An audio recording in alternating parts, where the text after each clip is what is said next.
bulshada dhexdeeda.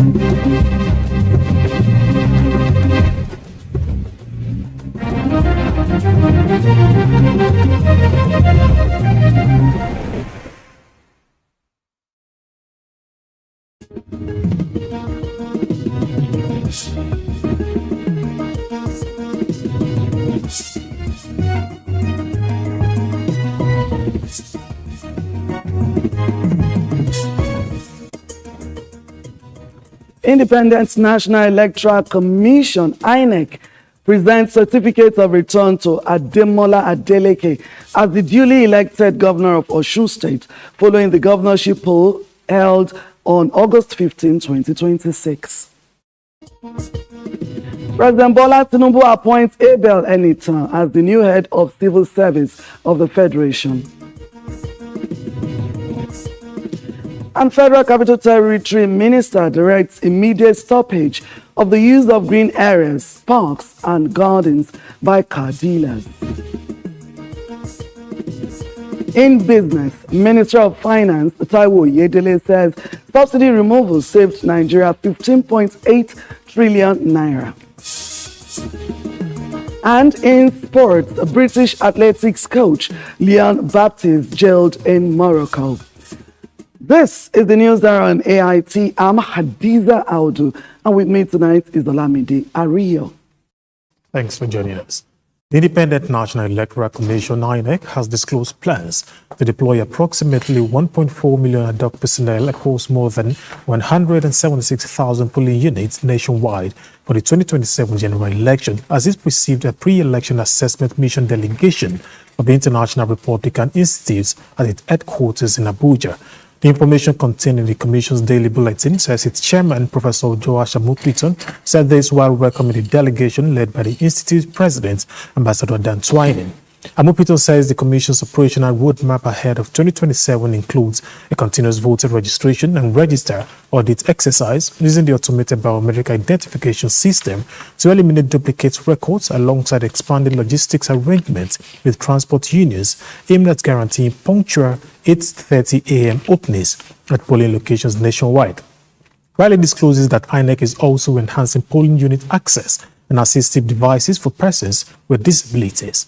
Pregnant women, nursing mothers, and elderly voters, he notes that the visit coincides with a pivotal point in the electoral calendar, coming 3 days after the Osun State off-cycle governorship election and a day ahead of the official commencement of campaigns and rallies for the 2027 general election on Wednesday. He says recent off-cycle elections in Ekiti and Osun, alongside several legislative by-elections, had served as operational stress tests for the Commission's technology, logistics, and security coordination, noting that the bimodal voter accreditation system, BVES, and the INEC result viewing IREP portal had recorded upload rates above 98% in recent contests.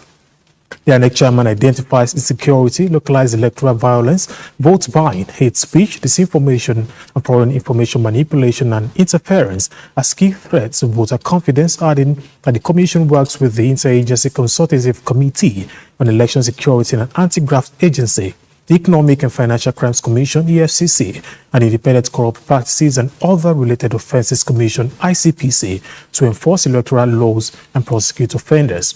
The head of the delegation, Ambassador Dan Twining, commends the INEC for the successful conduct of the 2026 Osun State governorship election and praised Nigerians for their continued commitment to democracy. And the Independent National Electoral Commission, INEC, has commenced preparations for the 2027 general elections with a renewed commitment to ensuring that no eligible voter is left behind.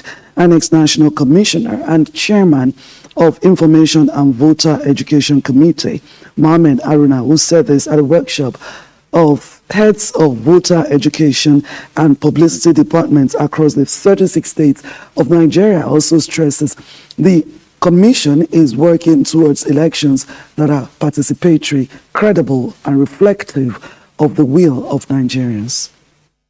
INEC on its own part to conduct credible elections, free and fair. But more importantly, the politicians themselves to perform, let people see what you call in Nigerian parlance the dividend of democracy. The parties themselves, if they don't practice internal democracy, because often that's the source of the problem. You impose candidates that at the primaries, somebody A wins, when you come to upload, you put this name because maybe some godfather or something. So that in itself also affects, it discourages people from coming out to vote. These are field soldiers with regards to sensitizing the electorates, communicating to the public in the respective states. And so starting our implementation of voter education activities ahead of 2027, it was important that we provide them with the necessary skills and competencies. Participants at the event stressed the need to curb voter apathy, which has been a great concern to Nigeria's electoral process. INEC is to regulate how we behave during elections. Part of that regulation includes educating us sufficiently to the point where, okay, now you can come. You have registered. Hold on, I've confirmed your name is here. Now you can vote. So sometimes their own activities and greed interferes with the outcome. And somebody will say, oh, INEC has rigged. So in many of the things that happen at the polls, it has nothing to do with INEC. But where you find interference from headquarters, from INEC leadership, that's when you can say INEC is responsible. I also believe that it could be part of it with trust in the system and the process. And not just INEC. Trust in the whether are the security agents going to be impartial and professional? Are the everything in the whole process, is the government not going to interfere in the process? Are political parties doing enough? Voter education basically resides with political parties. It's their duty to ensure that their members come out to vote for their candidates on election day. The meeting, which follows the conclusion of the recent off-cycle governorship election in Ekiti and Osun states, is also convened to coordinate voter education and public engagement activities ahead of 2027. The Independent National Electoral Commission has presented the certificates of return to Senator Ademola Adeleke following his victory in the Osun State governorship election, formally confirming his return for a second term in office. Governor Adeleke and his deputy received their certificate at the INEC headquarters in Osogbo on Wednesday, following their victory at the August 15 polls. Presentation of the certificate of return to Governor Ademola Adeleke and his deputy marks the formal completion of the electoral process for the conduct of the governorship election in Osun State, making the way for the duo to continue in office for another 4-year term. The INEC National Commissioner supervising the governorship election in the state, Professor Kunle Ajayi, and the Osun State Resident Electoral Commissioner Oluwatoyin Babalola presented the certificate of return to Governor Ademola Adeleke and his deputy in a brief ceremony. They explained that the commission had fulfilled its statutory responsibility after affirming the choice of voters after the election. Our mandate was simple: to conduct an election that is free, fair, credible, transparent, impartial, safe and inclusive, and to ensure that the lawful choice of the electorate prevails. The successful conduct of the election was not achieved by INEC alone. It was a collective democratic enterprise requiring the commitment, cooperation, vigilance, and respect of political parties, candidates, security agencies, civil society organizations, the media, traditional leaders, and religious institutions, and above all, the electorate in Osun State. In his acceptance speech, Osun State Governor Senator Ademola Adeleke thanked INEC, security agencies, and the people of Osun State for their roles in the conduct of what he described as a peaceful and credible election. I really appreciate you, Mr. President, for making democracy to stay in Nigeria. That's all what we want. And I wish you all the best in that 2027 election. I've seen the opportunity that all contestants, they should please come with. Let's join hands together. Let's do what we say forward. The Governor Ademola Adeleke, the Accord candidate, was declared winner of the August 15 governorship election on Sunday after securing highest number of votes in a keenly contested poll. Olatunde Olajide, AIT News, Osogbo. President Bola Tinubu has appointed Ebelu Lumuyiwa Enita as the new head of the Civil Service of the Federation, effective August 27, 2026. Enita succeeds Didi Esther Watson-Jack, who is due to retire from the Federal Civil Service upon attaining the statutory retirement age of 60. According to a statement by the Special Advisor to the President on Information and Strategy, Bayo Onanuga, the appointment is in line with the administration's efforts to strengthen professionalism, efficiency, and responsiveness in the Federal Civil Service.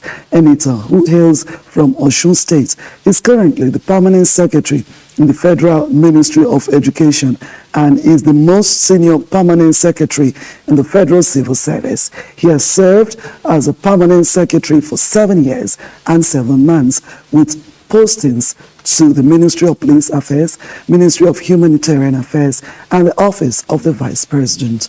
The new head of service brings extensive institutional experience and knowledge of the operations of the Federal Civil Service to the position.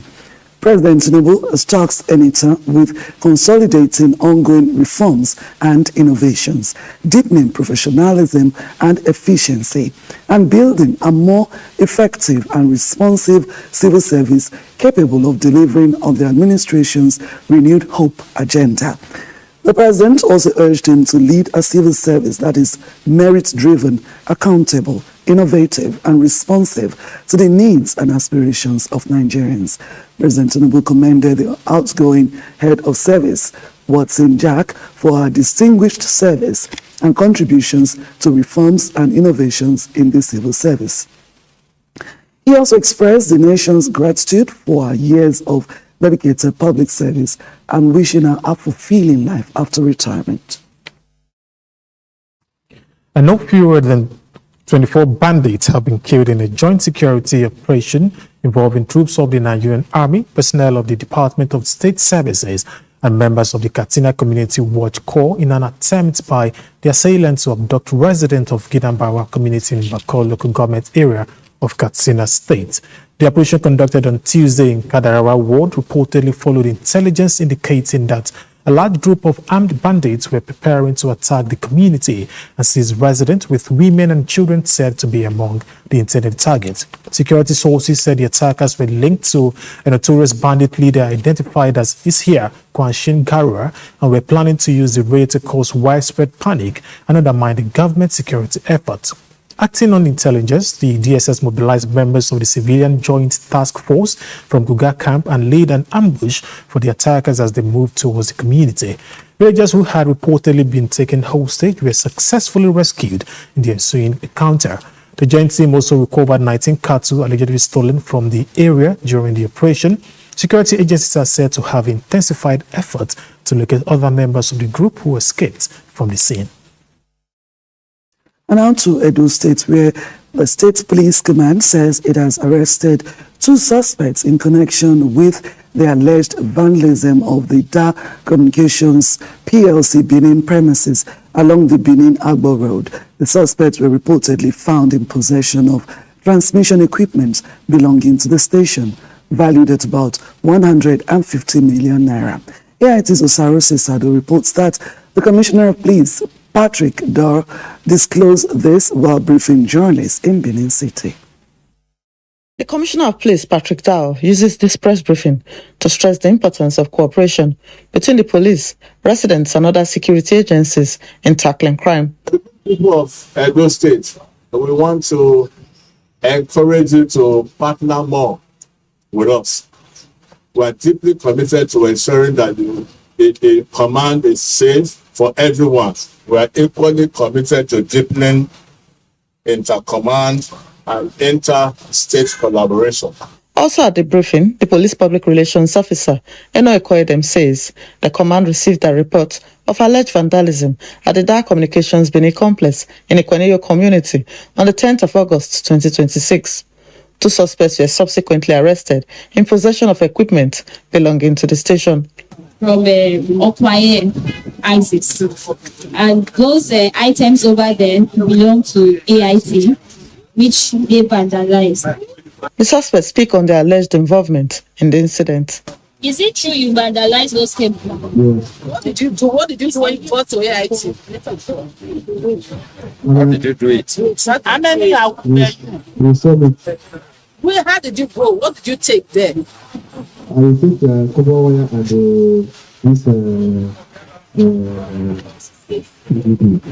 Beyond the recovery of the transmission equipment, the command reports the recovery of 58 rounds of AK-47 ammunition from a suspected kidnapping and armed robbery syndicate. Suspected kidnappers were arrested through intelligence along Okada axis. Further investigation has led to the recovery of 58 ammunitions, AK-47 ammunitions. Other recoveries include 2 suspected stolen Toyota Highlander SUVs, 3 locally made pistols, and other firearms, while several suspected court members were arrested. The PRO also provided updates on cases involving alleged sexual offences against minors, with some suspects already charged to court and others still under investigation. Osaose Sado, AITLIVE News Benin. President Bola Tinubu on Wednesday presided over the 4th meeting of the Executive Council of the Federation this year, with about 50 memoranda considered, a major decision taken across education, healthcare, the economy, infrastructure, and national security. Among the key outcomes and new funding sources for NELFund, moves to decriminalize attempted suicide, a forensic investigation into fake government agencies, and the development of a 5-year strategic defense plan. AIT State House correspondent Yemi Adebayo reports. President Bola Tinubu arrives at the council chambers of the presidential villa for the 4th meeting of the Executive Council of the Federation this year. About 50 memoranda are before the council, covering critical areas of national development. But for millions of Nigerian students, one decision from the meeting could have a direct bearing on their access to higher education. Yes. Briefing State House correspondent after the meeting, the Minister of Education, Tunji Alausa, gives the details. So the president, in his benevolence, has now directed that all seized funds by the Economic and Financial Crime Commission be diverted to NELFund to continue to support the funding of NELFund. The president also directed, and this was also approved by FEC, that all unclaimed dividends from the Capital Market Trust Fund and the Dormant Account Trust Fund, those unclaimed dividends should also be directed to NELFund, so that NELFund will be financially buoyant to meet its growing obligations. NELFund currently supports more than 1.2 million students, while government says the new funding arrangement is designed to keep the scheme financially sustainable. Council also approved the transformation of Suleja Academy into an academy for gifted and talented Nigerians, while 14 federal universities will commence entrepreneurship and business incubation programs. And after years of abandonment, fresh funding has also been approved for the completion and furnishing of the National Library in Abuja. From education, the council moves to healthcare with major investments approved in specialized medical infrastructure, and alongside the infrastructure push comes a major change in mental health policy. Council has approved an amendment to decriminalize attempted suicide, with government targeting a 15% reduction in suicide deaths and attempts by 2030. So it's changing the paradigm to one whereby they require care and support is attempted suicide. Hopefully, that will reduce episodes of suicides that are successful or even attempted. Our goal is to reduce by 15% by 2030. After extensive deliberation, including by mental health advocates, we did, of course, there was that consensus to actually make this amendment, and with the Attorney General's Office, Ministry of Justice, and ourselves, and the task force that was set up, in fact, with the support of the National Assembly, this bill, we think, will make a major difference from a public health perspective and help us to deal with the burden of mental ill health that afflicts many Nigerians. From healthcare, attention shifts to the management of government itself.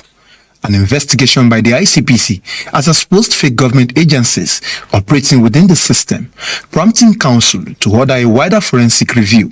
The Minister of Finance and Coordinating Minister of the Economy, Taiwo Oyedele, explains the next step. Mr. President directed that review should extend to the integrated personnel and payroll information system that we call IPPIS.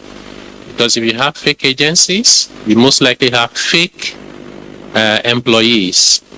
In a country where you would have seen Mr. President doing everything to ensure we enhance payroll, salaries, wages, we can't afford to have fake people hanging around. It undermines our ability to pay our people who are doing the hard work. Council also approved a $1.25 billion concessional financing facility to support investment and job creation. Security was another major item on the Council's agenda. The committee has been given 90 days to develop a 5-year strategic defense cooperation plan for Nigeria. For the armed forces, 600 housing units has been approved in Abuja as part of efforts to improve personnel welfare. Several road projects also received approval, including a 74.5 billion naira rehabilitation project on the Port Harcourt-One corridor. About 50 memoranda considered, decisions cutting across education, healthcare, the economy, security, and infrastructure. But beyond the approvals, the real measure will be implementation and what Nigerians eventually see on the ground. Yemi Adebayo, AIT News, Abuja. The Minister of the Federal Capital Territory, Nyesom Wike, has directed the immediate stoppage of the use of green areas, parks and gardens within the Federal Capital City as car dealership lots. The minister gave the directive while inspecting ongoing infrastructure projects across parts of Abuja, many of which are expected to be completed later this year. He also defended the ongoing demolition of structures built on waterways, insisting that the exercise is aimed at enforcing the city's planning regulations and preventing flooding. The Minister of the Federal Capital Territory, Nyesom Wike, on Wednesday announced fresh policy direction to address the recent flooding in the nation's capital during his inspection of ongoing projects. Go right to the end. In fact, we'll connect to... According to the minister, car dealers on green areas and waterways must vacate immediately. You can imagine everywhere you have green, you have vehicles now, so I've already stopped it and I've set up a task force to make sure that every car dealer is moved out of the green areas. If you want to sell your car, you go and purchase somewhere or rent somewhere and then develop it. Not where you see green. You just go and start selling cars, or where it's supposed to be recreation parks. You turn it to the car selling point. No, we will not accept that again.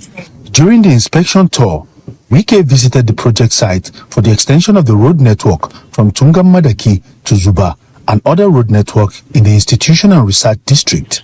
By the time these projects are completed, particularly where we are now, it will be a different song. So we're happy. We'll also be visiting tomorrow to some other 2 projects, believing that by the end of the year, we'll have had at least up to 10 projects as promised, lined up for commissioning before the general election. Project inspection by the FCT minister is expected to continue on Thursday. Chukwebuka Obodo, AIT News, Abuja.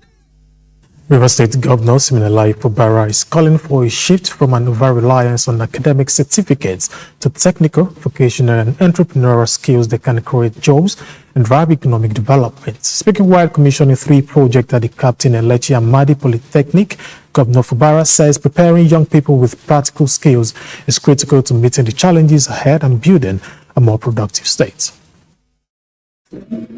Father, amen. For the soul. Amen. Amen. The commissioning marks another milestone in the River State government's drive to strengthen infrastructure in the education sector. The projects are designed to provide students with modern learning facilities, practical skills, and an enabling environment to develop innovative ideas and contribute to economic growth.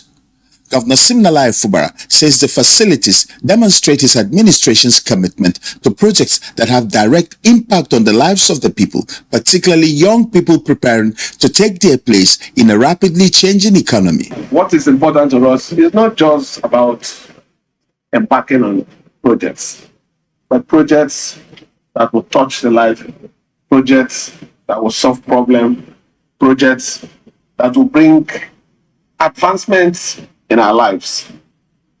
I personally took it upon myself to say that if I have to do anything here, it should be something that will have value.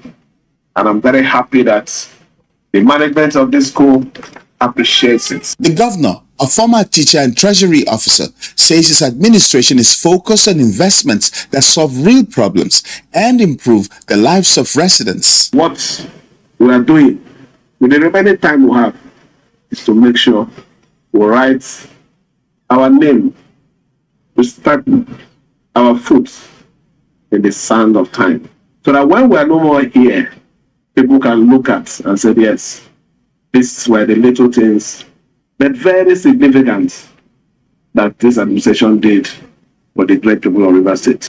The River State governor also uses the occasion to again thank the people of Obiakpor local government area, saying that he will continue to be grateful for the opportunity they gave him. I will continue to be grateful for this wonderful opportunity you gave to me. Just go home and rest. When the time comes, I will give you the right support to make sure that you understand how passionate I am. With the new facilities now commissioned, attention shifts to their effective utilization and the ability of the institution to translate the investment into quality education, innovation, and opportunities for young people. Idegbo Obiakame, AIT News, Port Harcourt. And to Akwa Ibom State now, where Governor Moeno says the expansion of the fleet of the state airline and ongoing aviation infrastructure projects will create jobs and boost the state's economy. The governor stated this on Tuesday evening after arriving at the Victor Atta International Airport, Uyo, from Canada, where he inspected the airline's latest brand new Airbus A220-330 aircraft. Aircraft acquisition demonstrates his administration's commitment to the sustained growth of the state-owned airline and the aviation sector. He noted that the state had acquired 3 Airbus aircraft and 2 CRJ-900s since 2023, all fully paid for. The new aircraft speaks volume, not just for Ibom Airline, but for Akwa Ibom. And we'll begin as we seek to expand the growth of not just the airline, but it shows consistency.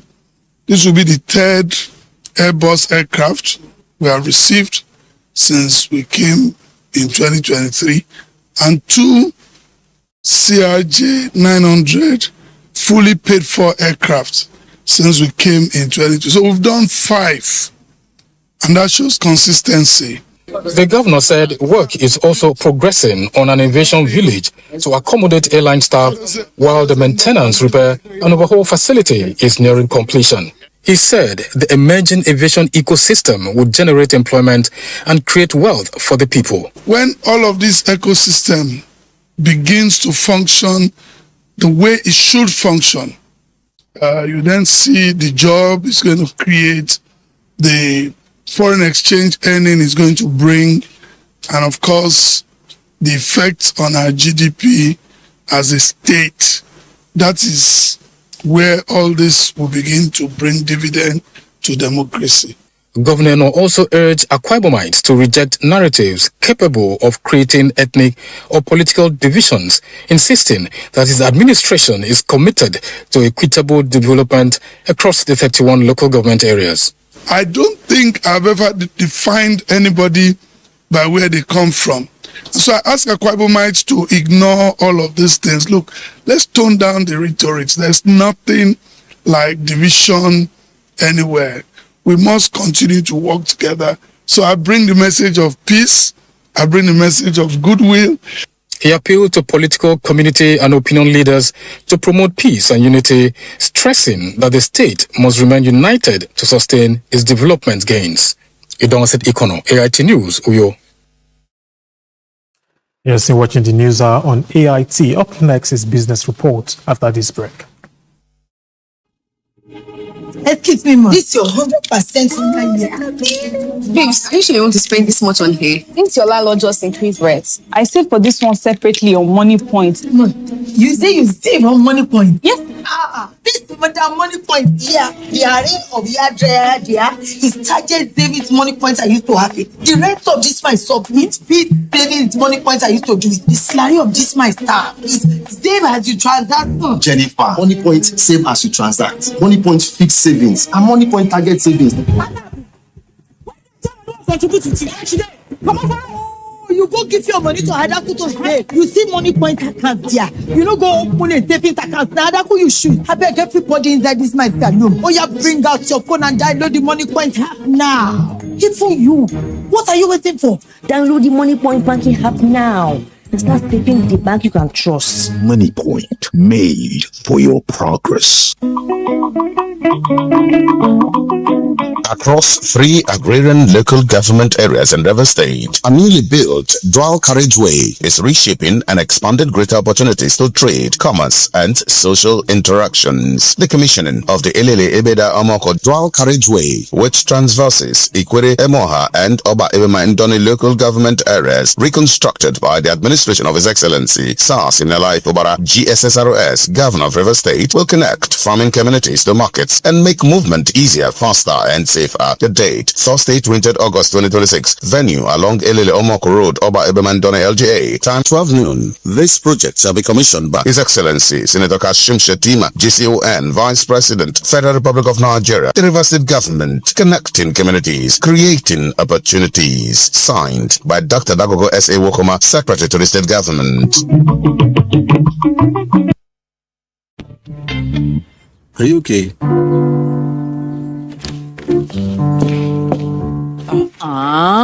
Babe, let's go. I'm not letting malaria steal our big moment. Only the best, oh.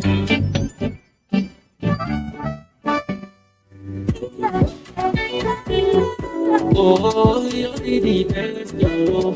Say no to malaria, yes to life. Amatem Softgel, only the best matters.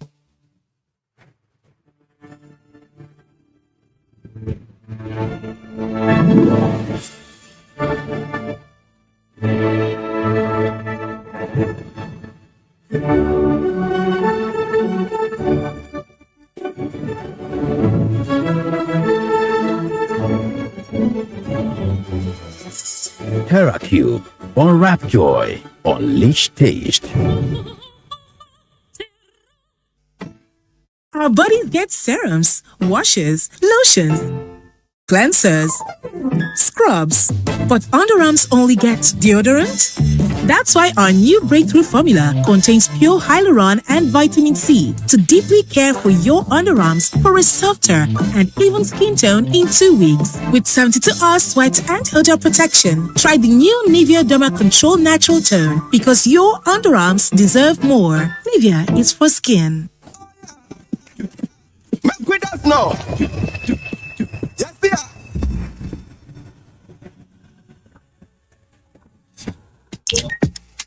Morning, everyone. Here's to a top day. Here's to living the creamy and delicious life. We go dance until the morning light. Everything is feeling right tonight. You. Have a top day with Top Cafe.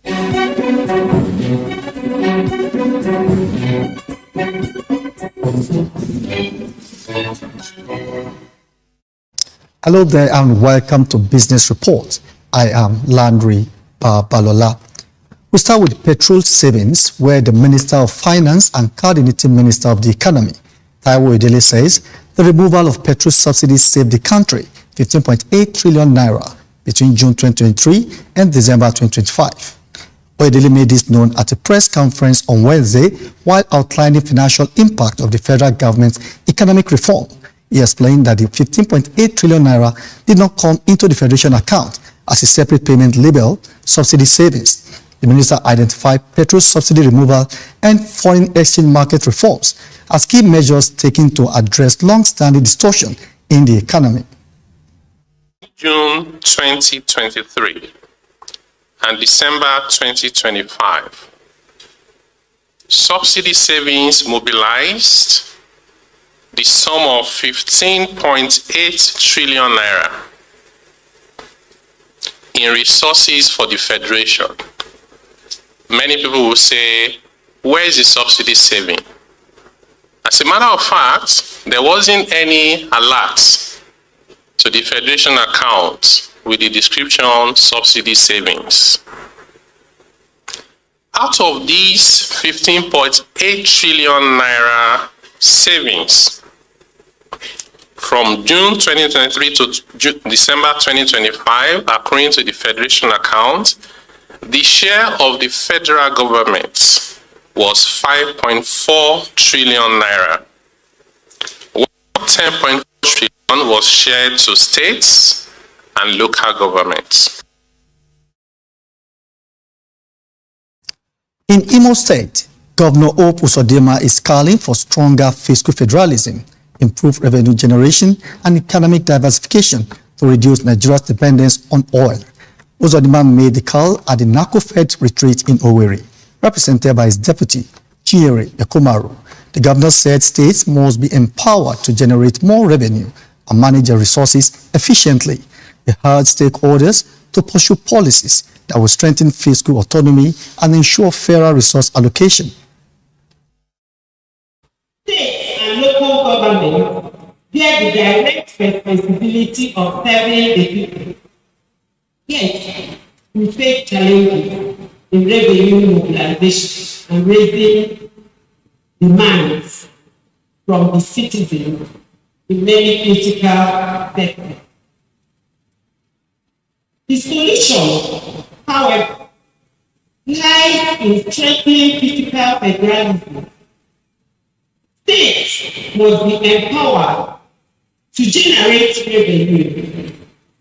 Allocations must be equitable and must be built with resilience through diversification and prudent management of available resources.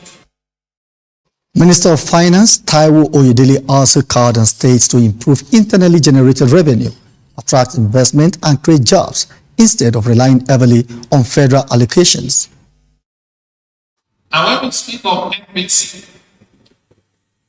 deliberately, because fiscal federalism that is efficient but not equitable will not hold. A formula that works brilliantly on its spreadsheets but leaves entire region permanently behind. It's not a formula this federation can afford to keep. NACO-Fed exists for exactly this purpose. 3-day retreat brought together the RAMFAC chairman, Mohammed Shehu, the accountant general of the Federation, Shamsi-Oddin Ogunjimi, and commissioners of finance from the 36 states of the Federation. And now to stocks. The Nigerian equities market has extended its losing streak, with all share index falling by 0.36% to close at 240,750.47 points. This is the third consecutive session of losses since Monday, as continued selling pressure and profit-taking weigh on investor sentiment. The index shed 860.76 points from Tuesday close of 241,611.23 points. The weakness was reflected in market breadth, with declining stocks continuing to outnumber gainers. Market breadth was slightly negative, with 29 equities recording losses against 28 gainers, while 90 stocks closed unchanged. Now let's check the table. Total value traded was 37.8 billion naira, and the total volume is 1.1 billion. This is different from yesterday, which is about 400 million. Yeah.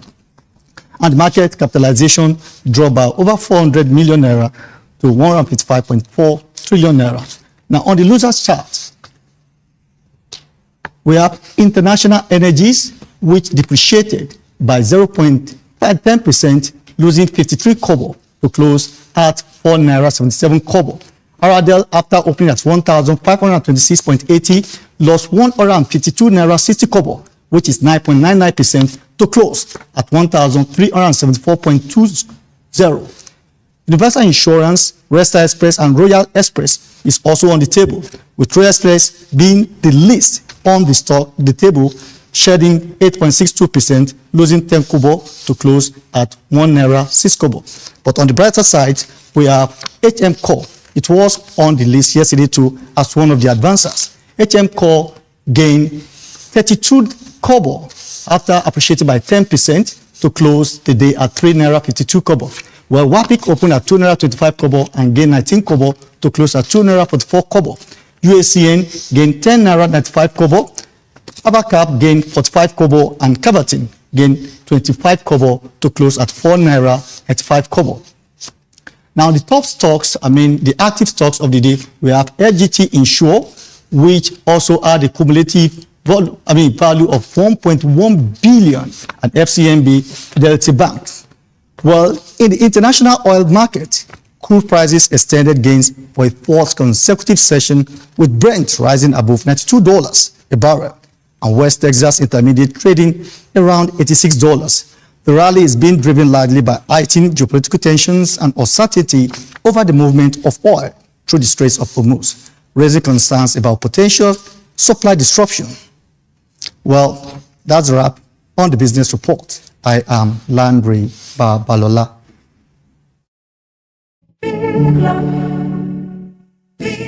They say breakfast is the most important meal of the day.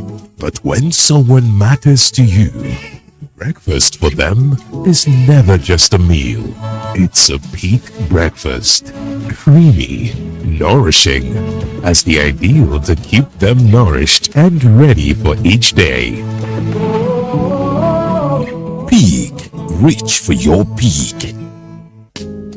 Rivers State Ministry of Education welcomes all participating delegates, debaters, coordinators, distinguished guests, and stakeholders to Port Harcourt for the 27th Democracy Anniversary and 3rd year anniversary of the President Bola Ahmed Tinubu Inter-Senior Secondary Schools Debate Championship and National Finals and Award Ceremony in collaboration with the Office of the Secretary to the Government of the Federation. Date is Thursday, the 20th of August, 2026. Time is 3 p.m. prompt. Venue, Obi-Wale International Conference Center. Special guest of honor, Her Excellency Senator Oluremi Tinubu, CON, wife of the President of the Federal Republic of Nigeria. Guest of honor, Dr. Maruf Tunji Alausa, Honorable Minister of Education. Chief host, His Excellency Sir Siminalayi Fubara, GSSRS, Executive Governor of River State. Dr. Peters Wago, Honorable Commissioner for Education, River State, Announcer.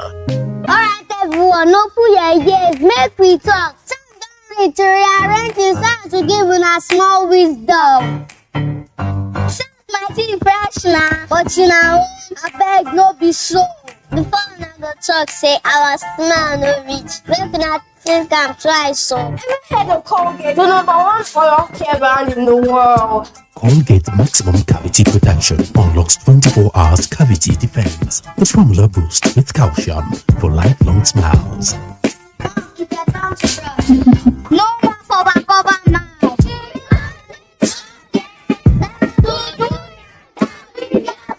Colgate for 24. Hello again. Delta State government has launched an agricultural training program to empower 1,000 youths with the skills and practical tools required to manage profitable agri-businesses. The State Commissioner for Agriculture and Natural Resources, Val Arenyeka, who represented Governor Sheriff Oburewuri, disclosed this during the opening ceremony of Phase 1 of the training held in Ughelli North Local Government Area. More details in this report. The Agricultural Training Program is an initiative of the Sheriff Oburewuri's administration aimed at encouraging Delta youths into commercially viable agricultural enterprise. Well, the program is a very timely program associated with our government because it takes care of the youths and focuses the youth's mind to agriculture, which is the biggest employer of labor. Yes. We believe one's a challenge, but in Delta, one's not a challenge. Everybody wants fast money. Nobody wants to do dirty work. People see agriculture as a dirty work. But why we are here is to let them know that agriculture is not a dirty work. Agriculture is not hard. Participants were urged to approach the training with a business-oriented mindset. Agriculture is something we need to invest in as young people. So it's going to really help. We're going to get experience, knowledge, and even assistance. Now, this program is now giving me clear sight that I can actually do more. In my farm, our goal is usually to produce what will feed Nigerians. And from what I'm seeing now, I can see that, yes, from all I'm going to gain from here and all I've been gaining so far, it is going to be so impactful. We are moving from agriculture to agribusiness. And I believe even by the end of this year, within 6 months, we'll have the fantastic results to show. About 1,000 youths are expected to benefit from the program. Adiri Akpomeriene, AIT News, Ugeli. The Secretary to the Government of the Federation, George Akume, says the reforms by the Tinubu administration in the oil and gas sector have started yielding positive results. The SGF, represented by Professor Bolaji Babatunde at the 5th Pengassan Energy and Labour Summit, says the federal ministries of petroleum, labour and employment have continued to play a significant role in ensuring industrial harmony in maintained in the oil and gas sector. Of the Petroleum and Natural Gas Senior Staff Association of Nigeria, Pengassan Energy and Labour Summit, which provided opportunity for the federal government to roll out its achievement in the oil and gas sector. Leading the federal government delegation, the Secretary to the Government of the Federation, George Akume, says reforms by the Tinubu government in the oil and gas sector have been recognized internationally. The President has demonstrated the political will to undertake difficult but necessary reforms aimed at transforming the sector from one characterized by uncertainty and leakages into one that is productive, competitive, investment-friendly, and capable of supporting sustainable national development. The administration has therefore focused on implementing the PIA rather than treating it just as a piece of law. Under President Bola Ahmed Tinubu, targeted presidential orders and executive orders have been deployed to address practical constraints identified in the course of the implementation of the PIA. As I welcome you to Pels for the final time. It is the last summit to be hosted by Engineer Festus Osifo as president of Pengassan, and he used the opportunity to demand for the adoption of the NLNG model for the country's refineries. Government cannot build the industry we desire alone. Regulators cannot do it alone. Operators at well cannot do it alone. Labor cannot do it alone. We need collaboration, accountability, predictability, and mutual respect. Because without investment, there will be no project. Without project, there will be no sustainable jobs. Without production, there will be no revenue. And without fairness and stability, none of these can endure. This is why Pels matters. According to Pengassan, the 3-day event is expected to produce a communique to be presented to the federal government as a recommendation for broader reforms in the sector, especially on workers' welfare. Abulu Osemahu, AIT News, Abuja. Still to come.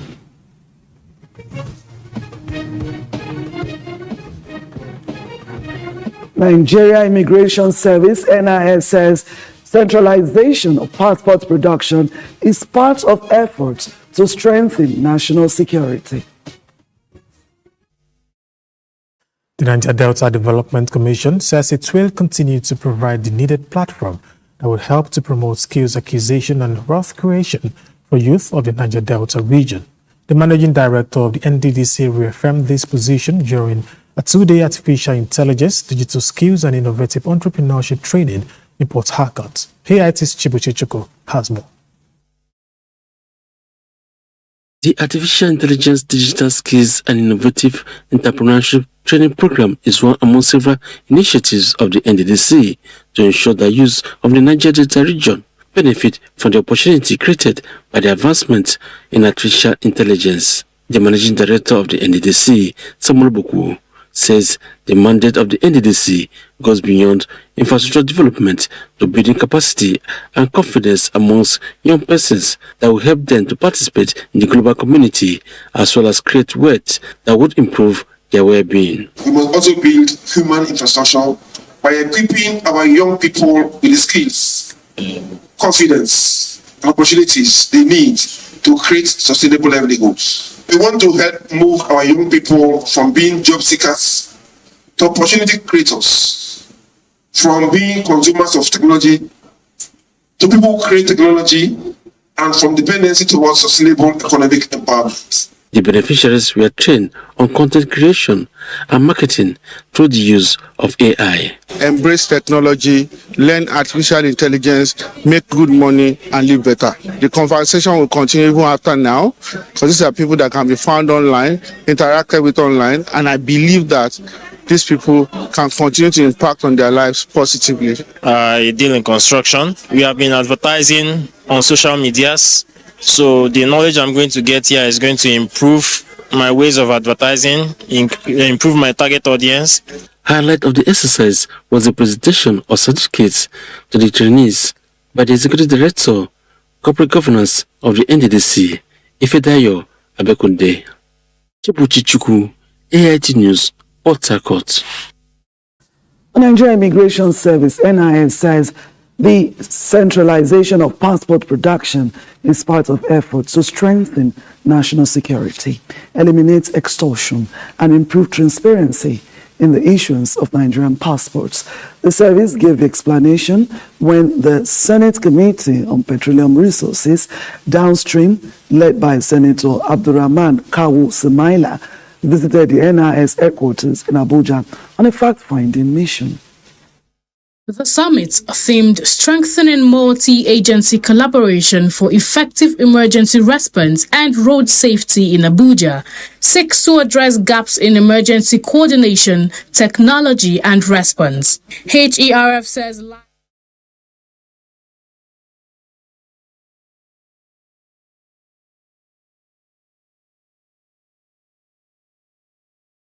And up next on the news hour is Sports Track.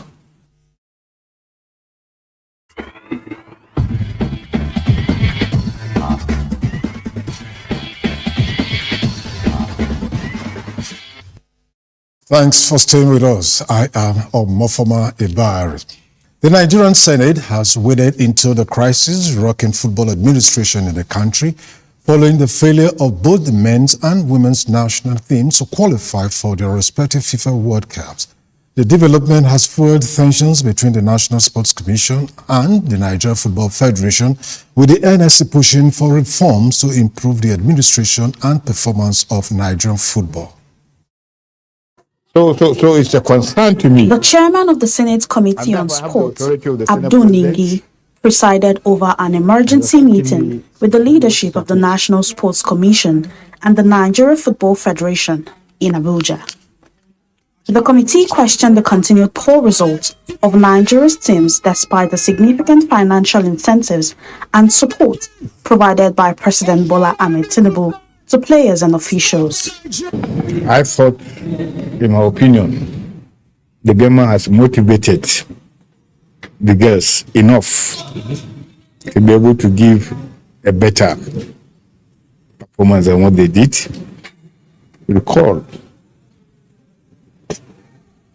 in a very long time, the government never compensated sportsmen and women, but the president, in his magnanimity, dish out 100,000 each to players and officials. And what more will you need? Ningi, a former president of the Nigeria Hockey Federation, called on the NSC and NFF to close ranks and work together to improve the performance of Nigeria teams on the international stage. And also, as the chairman of the Senate Committee, I've also seen the president has almost quadrupled the budget of the sports ministry. Then what other motivation does a player or officials need?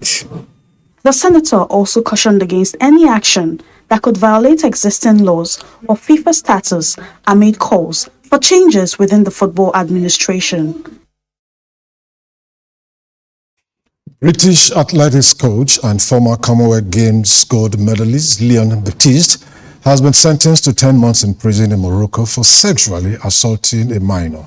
The 41-year-old was arrested in Marrakesh in May and is serving his sentence at a local prison. Baptiste, who worked as a consultant sprint coach for UK athletics, had disappeared from contact with the athletes he was coaching ahead of the Commonwealth Games and European Championship. Moroccan authorities told the BBC that reports of his disappearance were inaccurate, confirming that he had been convicted and remains in custody. The UK Foreign Office says it is supporting a British national who is detained in Morocco and is in contact with the authorities. Baptiste's absence also disrupted the preparations of several British sprinters, including Olympic bronze medalist Charlie Dobson. That's sports. Thanks for watching. I am Omofoma Ibari. Thank you, Omofoma. As Nigeria intensifies efforts against fights on terror, we must all reject every act that undermines our nation's instability. Well, the Nigerian armed forces are doing the best they can to protect Nigerians. That's the news on AIT. Many thanks for watching. I'm Hadiza Audu. And I am Olamide Abuyo. Many thanks for joining us.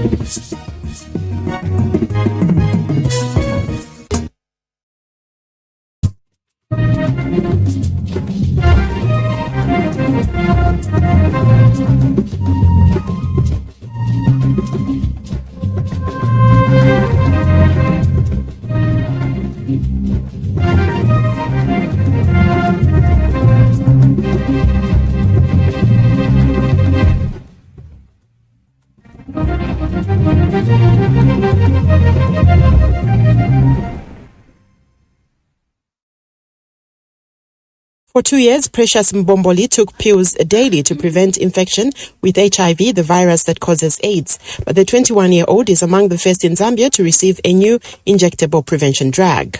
For 2 years, yes. I changed the new injectable on 25th February because the pill was difficult for me, as I used to forget to take it. Sometimes I was not at home at the time of taking the medication, so the injection makes me feel better and confident. The new drug is known as cabotegravir, long-acting. Each shot prevents infection for 6 months. Zambia is the first low or middle-income country to offer the drug to the public. Lina Mwango is technical director of the local non-profit CHEP Zambia. Our target age group for this is adolescent girls and young women who are aged 16 to 24, as well as we're reaching out to their sexual partners. Local representatives called connectors are helping roll out the program. The connector is based in the community. We do community mobilization. We do community sensitizations. We go on, screen the girls that are eligible for dreams. Those that are eligible get to be enrolled.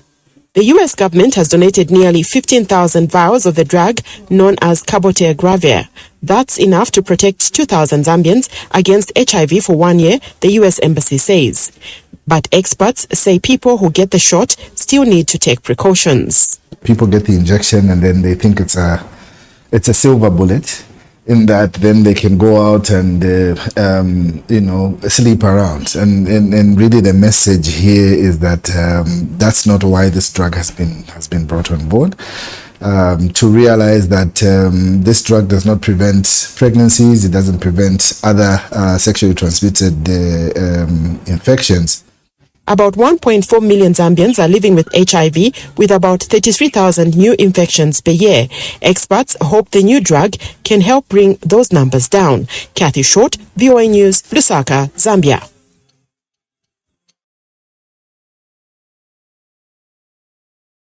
At an undisclosed location in South Africa's northwest province, these rhinos are being prepared for life in the wild.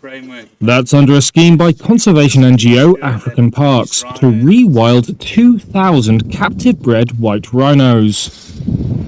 It's a move that could boost the world's wild southern white rhino population by up to 15%. African Parks project manager Donovan Juice said the aim is to rewild around 200 rhinos per year over the next 10 years to various protected areas across Africa. It's a once-in-a-lifetime de-risking effort from a conservation initiative at scale that's never happened before. So I think for the species, it's a massive opportunity. The rhinos were bought from private breeder John Hume. He sold the animals because of the high cost of protecting them.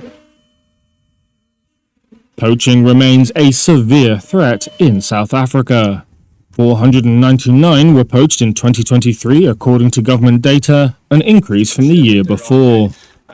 Rhinos are targeted for their horns, which are in demand in East Asia for traditional medicines and jewelry.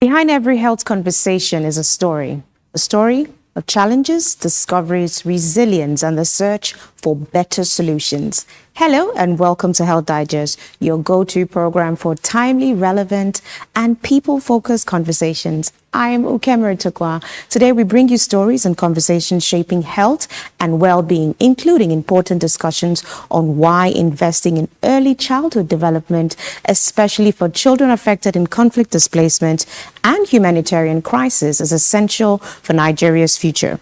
On that note, let's begin with our health news.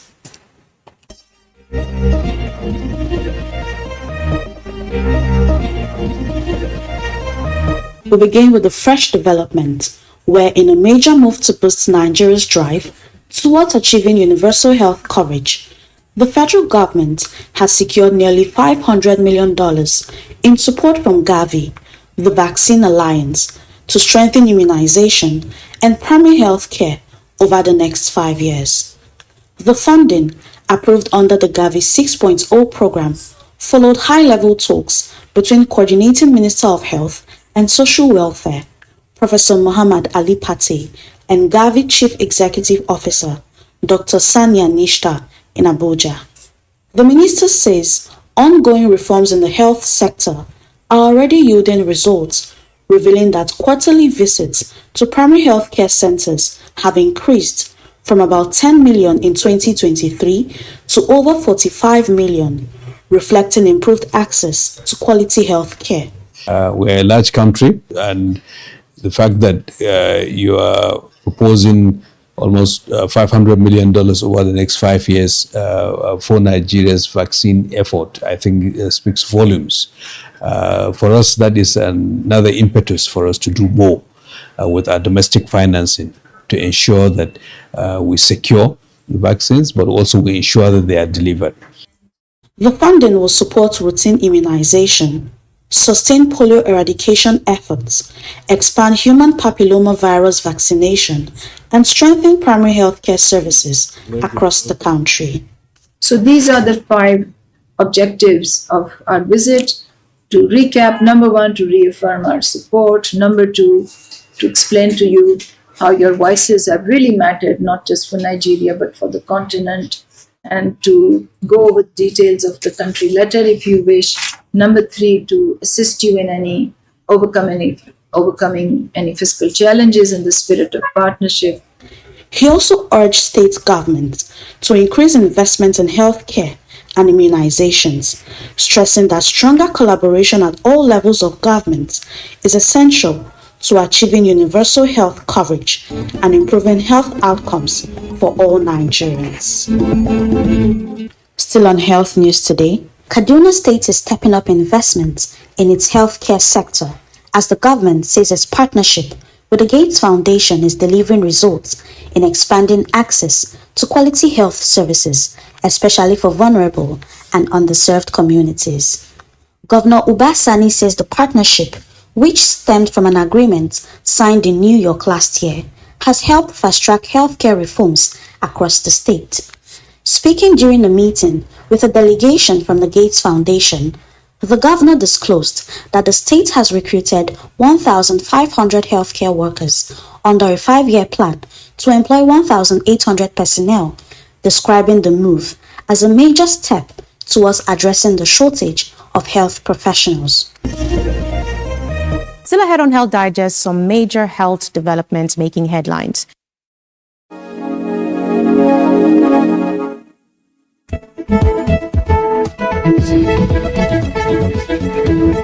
Wearable health technology has developed far beyond counting steps. Devices such as smartwatches, smart rings, skin patches, and medical sensors can now monitor health indicators, including heart rate and abnormal heart rhythms, blood oxygen levels, sleep pattern, physical activity, and body temperature. Glucose levels in some specialized devices as well. The major innovation is a continuous monitoring and traditionally accepted method in which a doctor may measure a patient's blood pressure or heart rate only during hospital visits. Now, wearable technology can potentially collect health information throughout the day and identify unusual changes. In Africa, however, the affordability remains a significant issue. The greatest potential may therefore not only lie in expensive consumer smartwatches, but in the affordable medical sensor and remote monitoring devices designed specifically for low-resource settings. Next, it's Truth Lab, where we shed light on health topics that matter and separate health facts from the myths. Stay with us. Today's question is, can you eat your way to twins? The answer is no. There is no scientific evidence that it does. However, in a town called Igbora in Oyo State, often called the twin capital of the world, known to be a town with one of the highest rates of twin births anywhere, for generations, many residents have believed that regularly eating ewedu, lasa, and local white yams, as well as drinking the town's water, contribute to the unusually high number of twins. However, scientific research tells a different story. Studies have found no proven compound in ewedu or okra leaves that causes a woman to release multiple eggs, which is what leads to fraternal twins. Instead, researchers believe the main reason lies in genetics.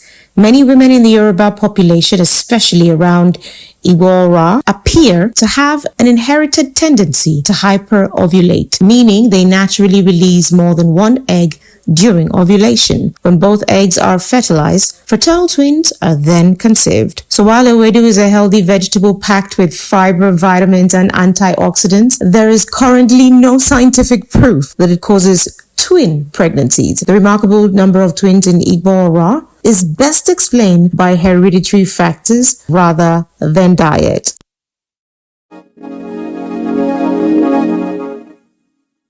Experts say the first 5 years of a child's life represent the most critical period of brain development. Now, according to child development specialists, quality nutrition, healthcare, responsive caregiving, protection, and early learning opportunities during these formative years significantly influences a child's health, education, and productivity later in life.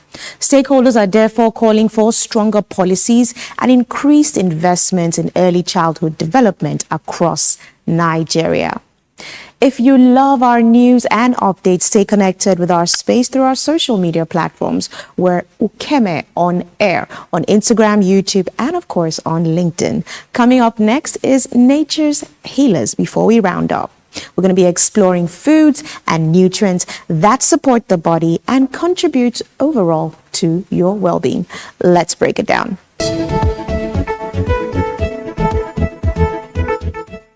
Today, we're exploring Aiden fruit, scientifically known as Tetraplora tetrapreta.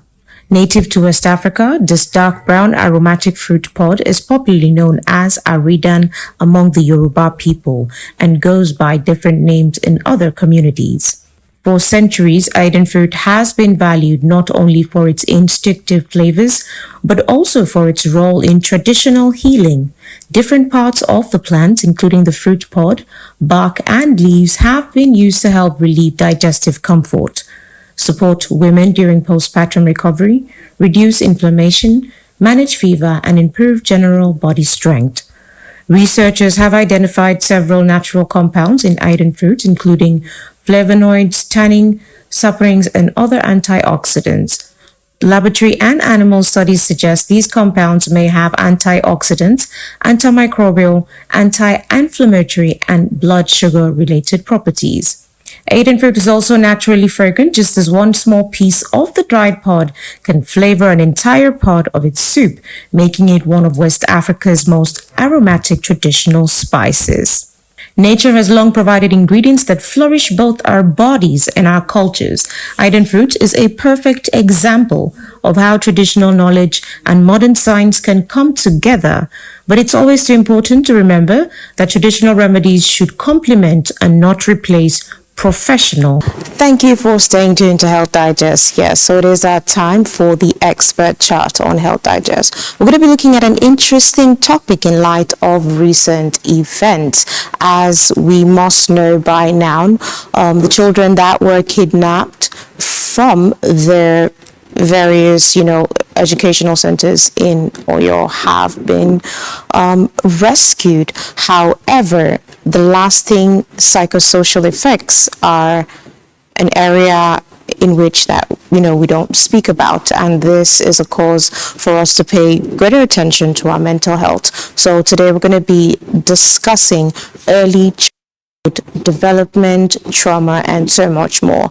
And to give us insights on this conversation, we're going to be having Mojid Alabi, who is the co-chair coordinator of the REACH Network, which is a part of the Moving Minds Alliance convergence of organizations, CSOs that come together to ensure that children have good early development, especially when it comes to crisis. I'll also be speaking with Peter Fojino, who is the Educational Technical Advisor for Save the Children, and we're going to be discussing early childhood development and crisis when it comes to their development.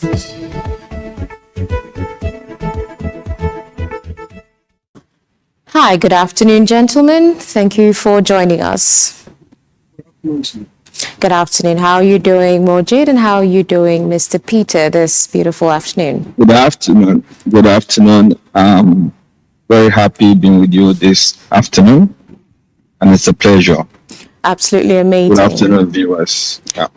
Absolutely amazing. So I met you guys during a convergence for like minds, especially those in the journalistic areas when it comes to early childhood development.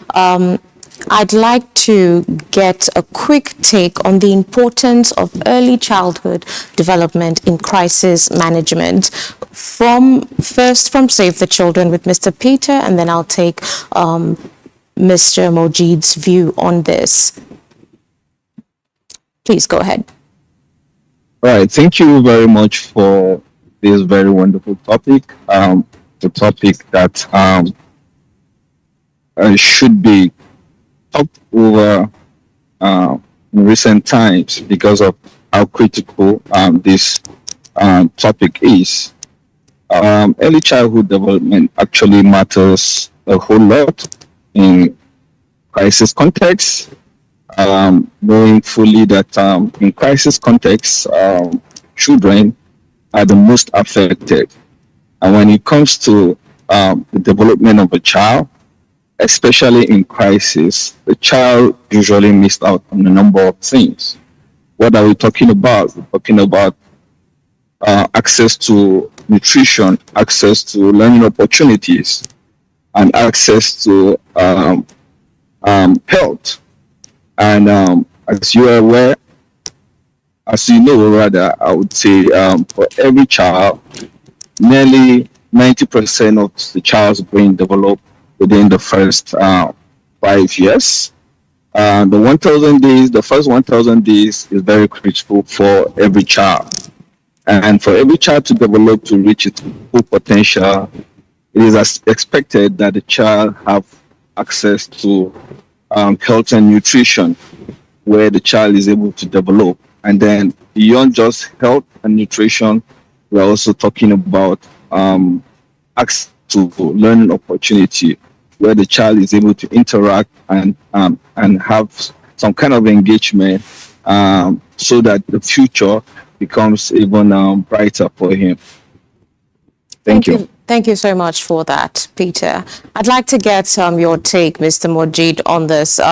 What exactly is early childhood development in the area of crisis management to the REACH network? Let's hear from you, Mr. Alabi. Yeah, thank you very much.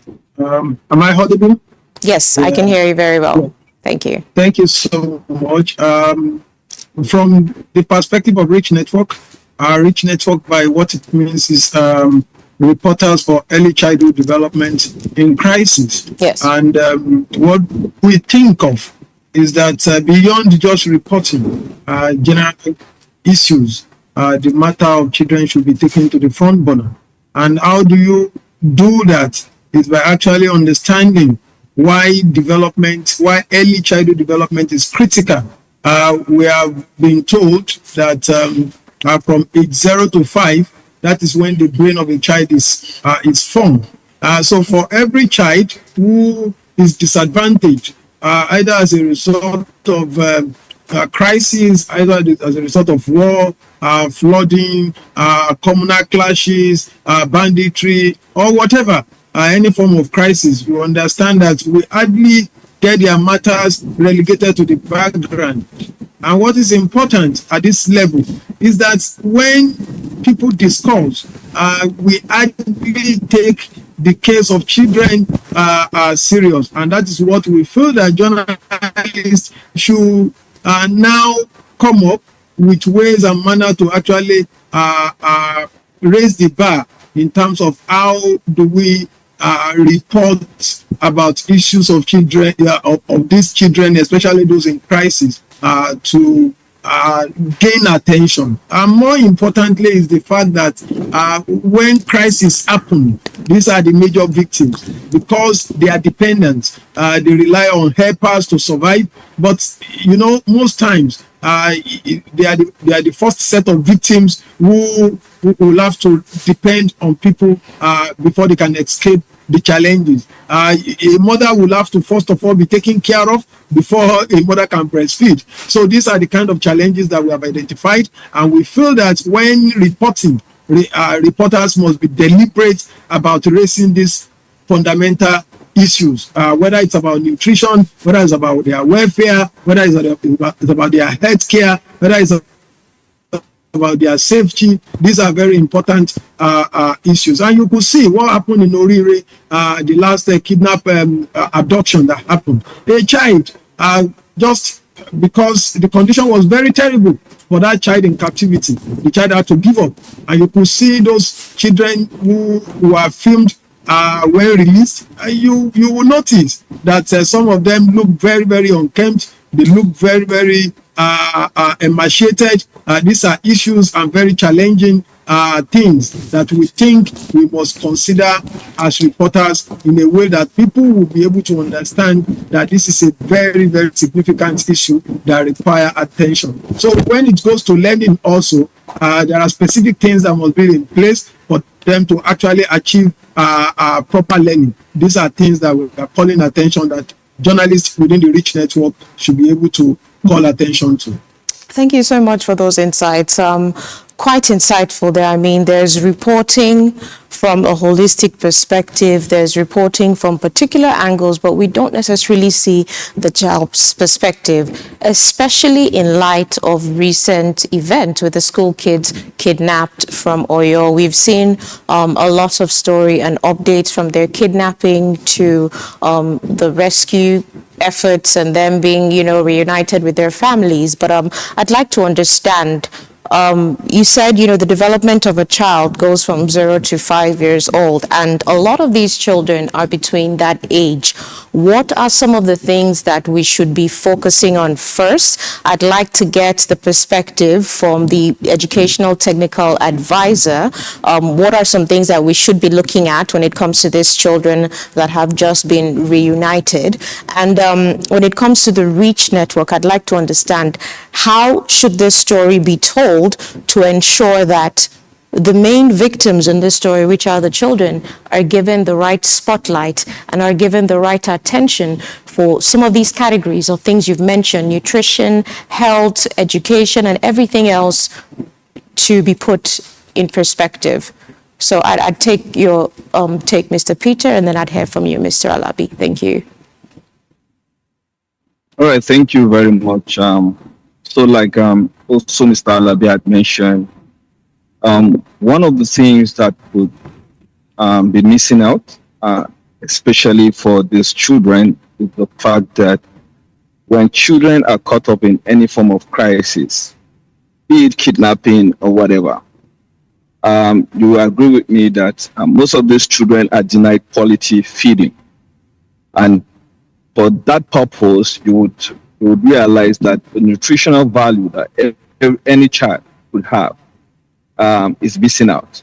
And that forms part of what is very essential for a child to develop. Now, beyond just even the Orire crisis, if you look at, especially in other crisis contexts, especially in the Northeast or in the Northwest, you would realize that whenever displacement as a result of these factors, children get to miss out from all of these very critical elements. And we'll talk about, like, for example, malnutrition. You are talking about a child who is not being able to feed and get the necessary requirement for the brain to develop. You would experience that a lot of children are having stunted growth, where you see a child who is about 11 years looking like a child of 6 years. You see, these are effects of malnutrition. We are expected to see that a child should be able to grow according to the age that he is supposed to. So as a critical factor, children should be prioritized, irrespective of what situation they might have found themselves.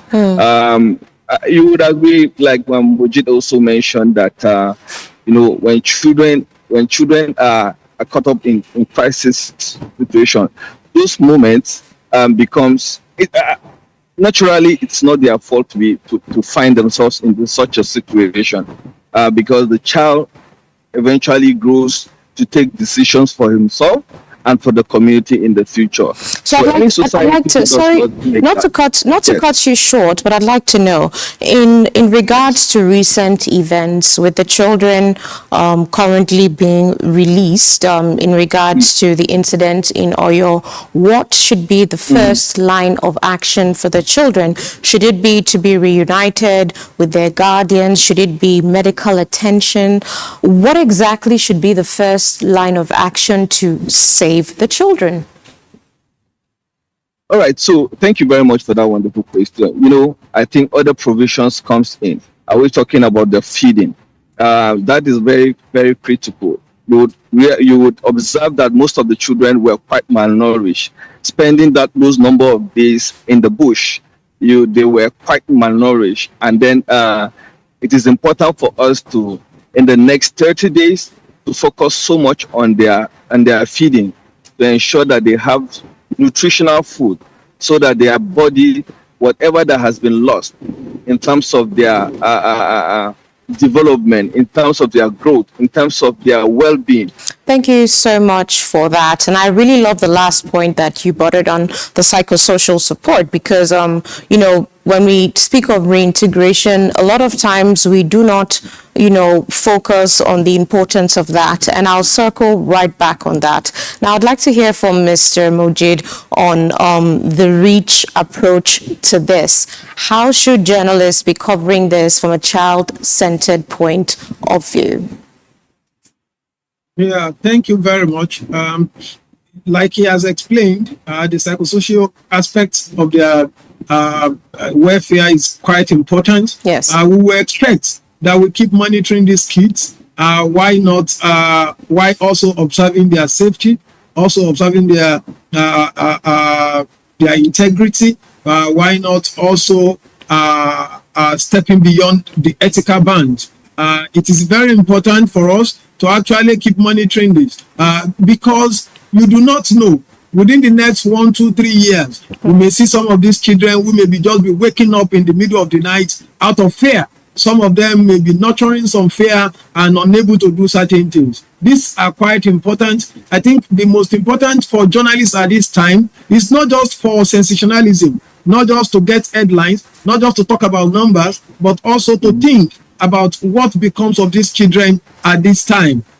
It is important for us to have journalists who are going to be following up on them in terms of monitoring their welfare. Are they able to go to school? Are they able to learn in school? Who is taking after them?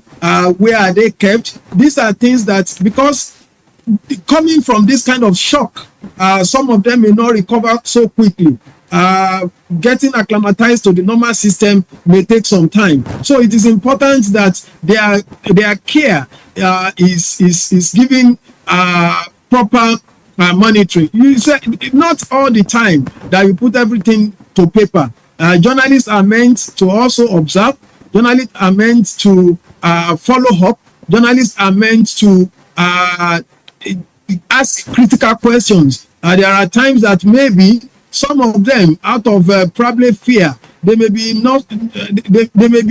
exhibiting some kind of attitude which their caregivers may not understand. But if we are actually following up on them, we could ask relevant questions and be able to bring out certain matters to the attention of relevant individuals or authorities. For instance, maybe they have appointment in clinics, their caregiver may not have the opportunity, but when journalists are deliberate about following up on them, it will be very, very easy for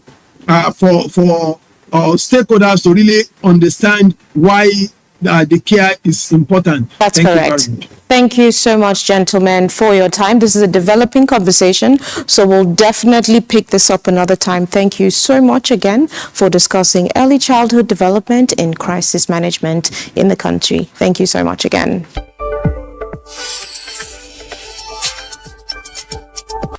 And that's our program today. From health awareness and expert conversations to global health development and community impacts, we've explored key issues shaping health across different spaces. Thank you so much for staying with us on Health Digest. As always, you need to stay blessed and not stressed. I'm Ukemere Tokwa. Bye-bye for now.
Hello and welcome to this new edition of Initiative Africa, the program that shines a spotlight on the women, men and projects shaping the continent's future. Today we focus on financial inclusion, and with our guest we dive into a system many of us know very well, tontines. Traditional savings groups deeply rooted across Africa. But first, here are the headlines of this edition. He wants to transform the way Africans save and open the door to investment across the continent. Trained in law and finance in Europe, this young Senegalese entrepreneur is launching a startup this year to modernize the tontine system. He's our guest today. In practical terms, we connect tontines to financial markets through professional, regulated, and supervised asset managers. Our ambition is to allow tontine members to make their savings productive. Improving financial inclusion without compromising customer security, a major new challenge for Africa's banking sector. The biggest challenge we face is scammers. We are constantly looking for ways to avoid their traps. Banks often invite us to seminars to educate us on how scammers operate, such as sending fraudulent texts. And finally, meeting the energy, agricultural and security challenges facing Africa. This is the ambition driving a new generation of engineering students in Douala. I'm passionate about energy and in particular renewable energy, and the idea of creating a startup in this field which will help to exploit the hydrographic power of our country more globally, of the sub-region and of the continent is something I'm looking forward to and which I will be proud of tomorrow. Despite a more challenging funding environment, Africa's fintech sector continues to grow at a rapid pace. A recent report by the European Investment Bank highlights that this growth is largely driven by digital finance. Last year, Africa counted 1,263 companies operating in this segment compared to just 450 in 2020. Mobile networks offering financial services from accounts opening to deposits, withdrawals and loans now allow millions of users to manage their economic activities directly from their mobile phones, a boost for national economies, but also an opening for fraud. Tanzania provides a telling example of how technology can improve financial inclusion while raising new risks. For over 9 years, Ramdani Togolani has served as a bank agent, assisting more than 100 customers daily. He highlights how bank agencies have made it easier for people to access their money regardless of location. The majority of our clients are government and private sector officials who receive their monthly payments between the 20th and 10th of each month. Business people, however, use our services daily. As a result, bank agency operations are especially busy during this period. Togolani views financial inclusion as a gateway to employment opportunities, noting that many young people have found jobs in the financial sector. However, he acknowledges the persistent issue of fraud. The biggest challenge we face is scammers. We are constantly looking for ways to avoid their traps. Banks often invite us to seminars to educate us on how scammers operate, such as sending fraudulent texts. Even the police send us alerts to keep us informed.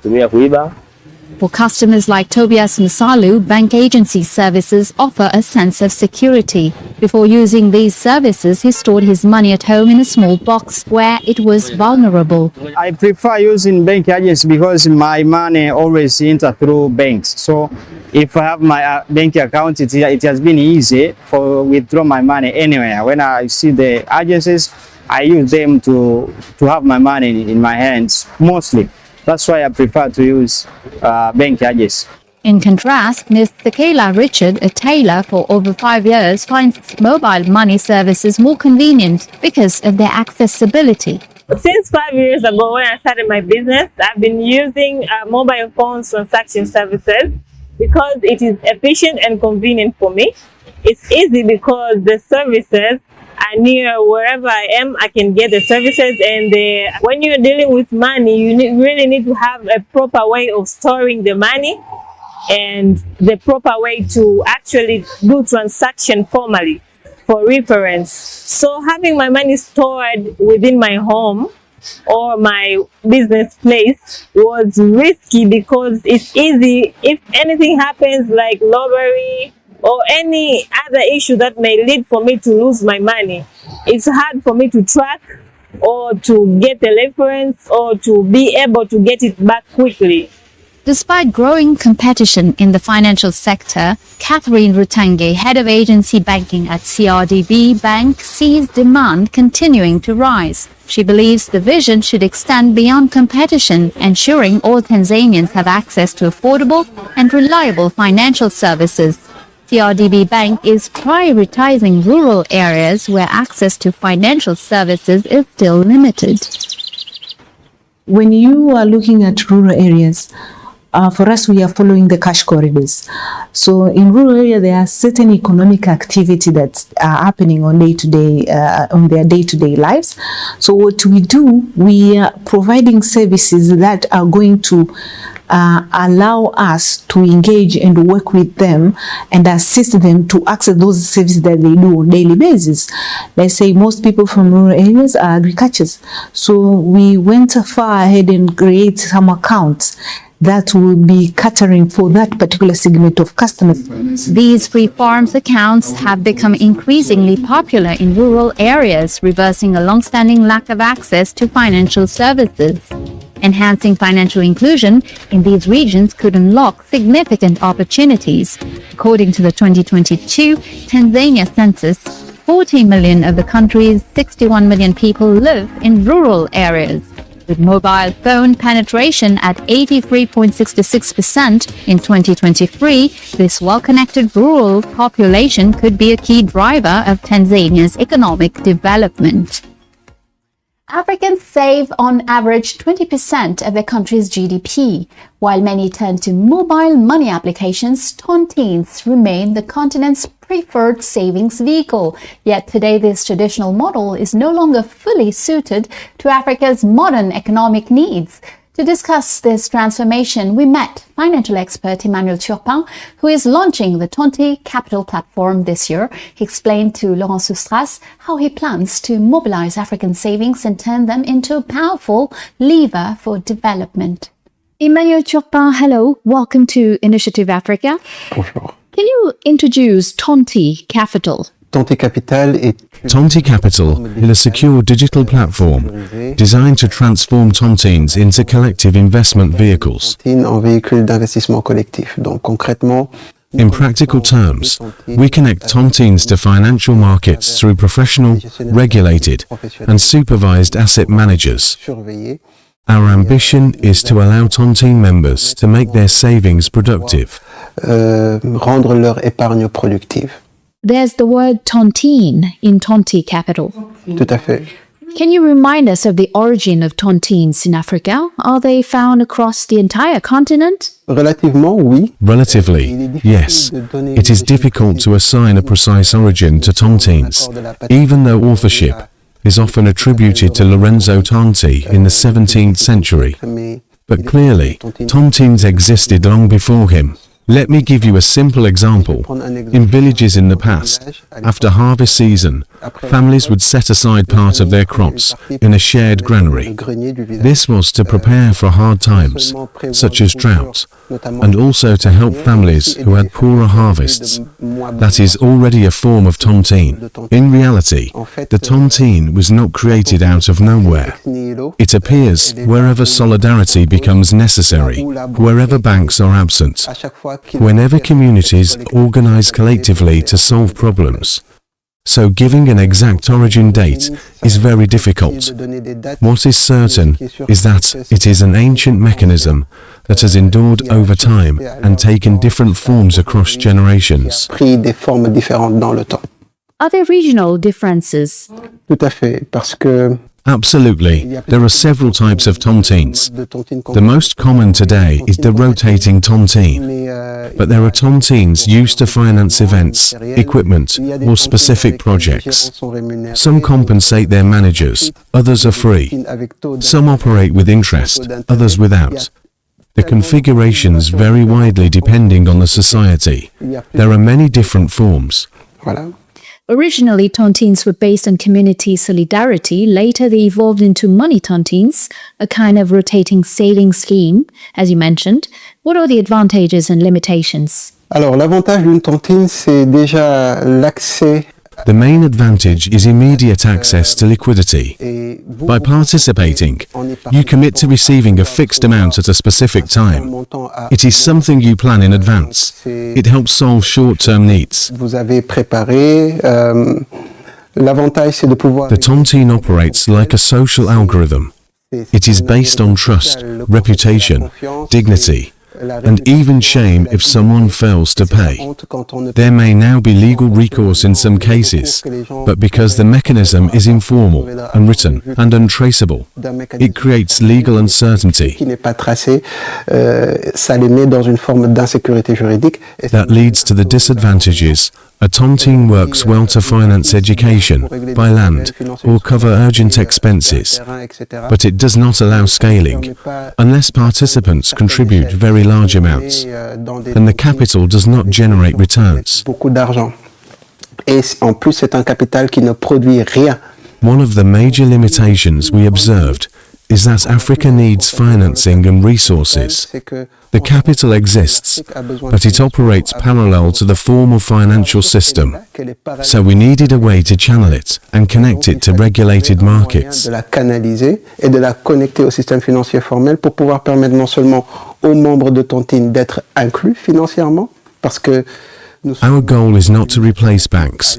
We are an alternative to financial exclusion. Tontine members keep their habits. They retain liquidity for immediate needs. But they can invest part of their savings to generate returns, finance the real economy, and create tangible impact in their communities. sur le développement de leur communauté. So that is what you achieved with Tonti Capital. How does it work concretely? On va pas entrer dans Without going into technical details, since the platform is still under development, here is the basic principle. Imagine a rotating tontine with 10 members. Each contributes 100 euros. That creates a pot of 1,000 euros. Each member receives the full 1,000 euros in turn. That is the traditional system. La première cotisation, elle est toujours investie. De sorte que quand vous recevez votre tour, vous recevez N-1. Donc, with our model, the first contribution is invested. So when it is your turn, you receive an -1. You receive 900 euros. But the 100 euros you invested remains invested. You can track it on the platform. You can see where it is allocated, the return generated, and the impact created. Ça dépend quelle catégorie de fonds c'est, dans quel domaine c'est investi. Mais vous pouvez vous rendre compte que le secteur dans lequel il investit. An investment fund can invest across many sectors, depending on its strategy. But you can choose impact sectors aligned with your values. You can see the real effect of your investment. The tontine becomes the investment vehicle. It moves from informal status to formal, even institutional status. It is already a financial product, but informal. We formalize it, giving it all the benefits and potential of modern finance. In the future, it could even lead to derivative products. De sorte qu'on pourra même en faire demain des produits dérivés, quoi.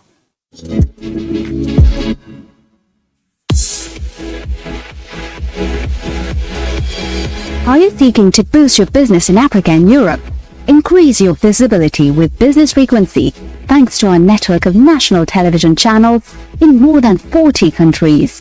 Every week, more than 100 broadcasts across Africa, the Indian Ocean and Europe. Don't miss this unique opportunity. Contact us now and put your brand into the spotlight.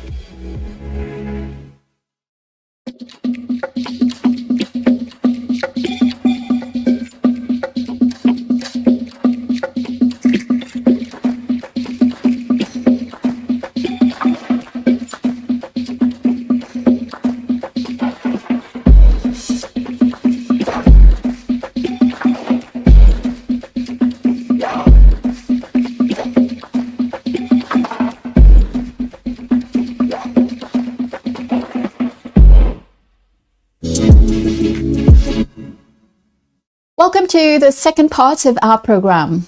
Before returning to our guest Emmanuel Turpin, we take you inside the training of those preparing Africa's future. Between the strong momentum of startups and the opportunities created by the African Continental Free Trade Area, the continent needs an increasingly skilled workforce. But where and how are Africa engineers trained? This is a key question, including for European universities, which are expanding partnerships with African campuses. In Douala, Cameroon, our correspondent Maxime Faralbonia met with a group of young engineers determined to play a role in the renewable energy revolution. Take a look. Kevin, a young engineering student majoring in general engineering in the international and innovation field, has been striving to tackle hunger in his country, Cameroon mainly, and also in Africa more generally. He and his classmate students at the UCAC Institute, the Catholic University of Central Africa, and the ICAM, group of French engineering schools, have just designed a drone with the capacity to boost the development of agriculture and hopefully do more. Agribusiness is part of the culture of Cameroon today. It is the backbone of our economy, and using rural materials does not allow us to be productive and competitive in the market. Using a drone, for example, is a solution to bring more efficiency. We also thought that the drone would be suitable for taking pictures in different situations in case of disasters or other problems. You know, a piece of equipment that can go where a man cannot and provide us a global picture of the situation. With at least 905 students spread over the Douala campus in Cameroon and Pointe-Noire in Congo for the past 21 years, the UCAC ICAM Institute, with the support of numerous partners in the CIMAC zone and the Democratic Republic of Congo, has been providing students with 5 years of professional training as general engineers who can intervene in most areas. Kevin, like Maela, a student in the same school specializing in process engineering, intend to fight against global warming at the origin of the climatic changes and upheavals that led to floods or droughts in Africa. For these young engineers, renewable energy, for example, can be part of the solution. I'm passionate about energy and in particular renewable energy, and the idea of creating a startup in this field which will help to exploit the hydrographic power of our country more globally, of the sub-region and of the continent is something I'm looking forward to and which I will be proud of tomorrow. The world today is subject to many constraints, whether climatic or environmental. All this is due to global warming and the abusive use of fossil fuels. So our solutions are part of the ecological transition from fossil fuels to green energy. Why do we do this? To reduce our environmental impact, to reduce our CO2 production, to limit the greenhouse effect, and to be part of a sustainable development framework. Brian is another young engineer with big ambitions who works on cyber security. He plans to work on protecting data and information vital to protect the country's security. It is a question, especially in African context, of being able to secure our information here and not just exporting it abroad to secure it. We can do it ourselves here. What I want to bring is, first of all, my expertise to show that all these banks, which are here in Africa, can test the equipment. For example, we can just easily do it here locally without necessarily bringing in foreign consultants or deploying the application to the foreign services to test it. My objective is to set up a protocol made by us Africans to encrypt information better so that a third party cannot read the communication.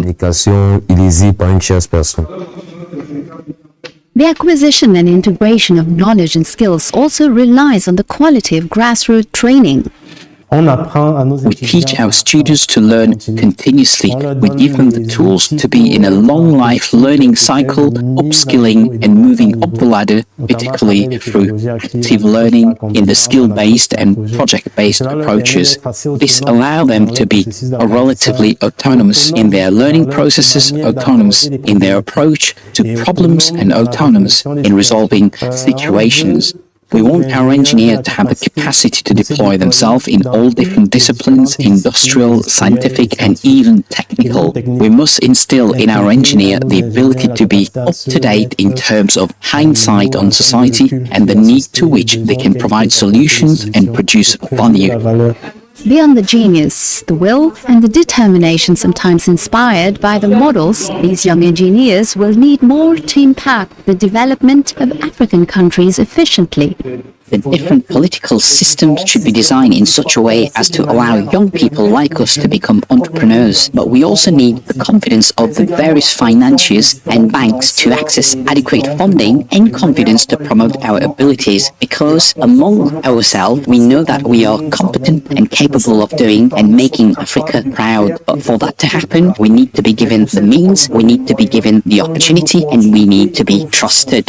90% of the young engineers trained at this school are successfully integrated into the professional world. The UCAT ITAM Institute does not content itself with only growing its African leadership factory, but also offers non-compulsory exchange semesters from the 4th year onwards in the ICAM France sites or their partner universities worldwide. These young engineers generally work in their home countries. Some of them continue with a specialized master's or MBA to develop a specific skill abroad before returning home, while a small number prefer to start their professional career internationally.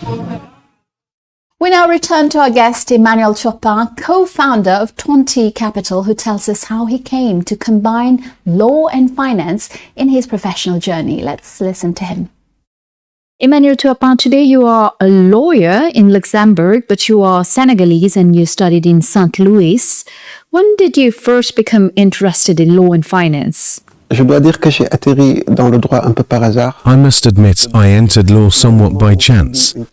We receive strong academic training, but when it comes to university orientation, things can become unclear. After high school, I wanted to study in France, but lacked financial means. J'ai rencontré M. Amadou Diao, qui était à l'époque le président du groupe ISM, qui est une business school. I met Mr. Hamoudou Dao, then president of ISM Group, a leading business school in West Africa. He encouraged me to enroll. After passing the entrance exam, I obtained a 3-year scholarship and completed a degree in business law and management, alongside a private law degree in partnership with the University of Toulouse. Partenariat avec l'Université de Toulouse. Donc, ayant réussi cette licence, j'ai atterri à Toulouse, mais je ne savais toujours pas ce que... After graduating, I moved to Toulouse, still unsure about my career path. During my master's program, I took a financial law course with Professor Julian Theron. That was the turning point. I immediately knew this was what I wanted to do. I then applied to a master's program in finance, project finance, and structured finance at the University of Nanterre. At the time, I did not necessarily plan to become a lawyer, but my studies opened my eyes to the global financial system, especially in Africa, and to products we use daily, but whose potential we do not fully exploit. Notamment sur des produits sur lesquels on devrait travailler parce qu'ils existent, nous les pratiquons tous les jours, mais nous n'en exploitons pas le potentiel. Et donc aujourd'hui, on est dans un environnement où quand on veut faire de la création Today, financial innovation is heavily regulated. Africa has specific development needs. To address them, we need flexibility in designing solutions. Developed countries had that flexibility in the past, sometimes learning through crisis. African financial professionals now face the challenge of innovating within a stricter framework. Se cracher pour pouvoir trouver des solutions pour maintenant réglementer et éviter que ça ne se reproduise plus. Donc c'est particulièrement challenging pour les financiers africains, mais il faudrait qu'ils s'y penchent et qu'ils puissent trouver des solutions adaptées, quoi, tout simplement. When you arrived in Luxembourg, did that help you adapt the tontine to modern finance? Tout à fait. Arrivé au Luxembourg, je travaille sur des fonds d'investissement. Absolutely. In Luxembourg, I work on investment funds. I specialize in funds designed for retail investors, ordinary individuals, not large institutions. Des personnes comme vous et moi, des particuliers. La finance étant très réglementée, en fonction du type d'investisseur, il y a des règles spécifiques qui s'appliquent. Financial regulation varies depending on the investor profile. Working with retail structures created natural bridges with tontines, since they are also used by individuals. Pour les particuliers et qu'on regarde la structure des tontines, l'enjeu était de trouver une façon. By comparing the structure of regulated funds and tontines, the objective became clear: to allow tontine members to become investors in regulated vehicles already suited to their profile. Luxembourg gave me clarity on the legal compliance required to build that bridge. Qu'il faut avoir du point de vue juridique pour pouvoir atteindre notre objectif de connexion. From Luxembourg, what gaps do you observe in African finance? La lacune principale que je vais citer, c'est qu'aujourd'hui, les étudiants africains connaissent très bien les produits structurés, dérivés américains, les obligations d'État européennes, les structures luxembourgeoises, mais One major gap is that African students know American derivatives, European sovereign bonds, Luxembourg fund structures, but few study African financial products, like the tontine. That is problematic. Very few financial professionals have examined its intrinsic potential, how it works, or how to modernize it. De ce produit, sur comment il fonctionne et comment on pourrait le moderniser, l'adapter, c'est qu'on a un réel problème. L'autre point, c'est que quand vous voyez comment les États empruntent au niveau des investisseurs internationaux, que ce soit sur le marché des eurobonds ou au niveau des institutions internationales comme le FMI, alors que vous voyez qu'il y a une économie parallèle avec des mécanismes comme les tontines, vous vous posez également des questions. Another issue concerns sovereign borrowing.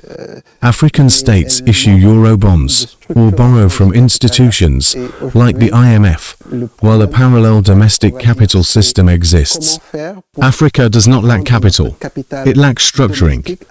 The real challenge is how to structure domestic capital and connect it to modern finance that would strengthen negotiation power and help finance the real economy more effectively. Plus d'assises financières pour financer l'économie réelle de notre continent, quoi.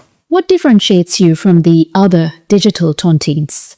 Alors, deux choses. La première, c'est que des tontines digitales classiques Two things. First, many digital tontines already exist, such as Money Fellows, Motontini, or Circle in France.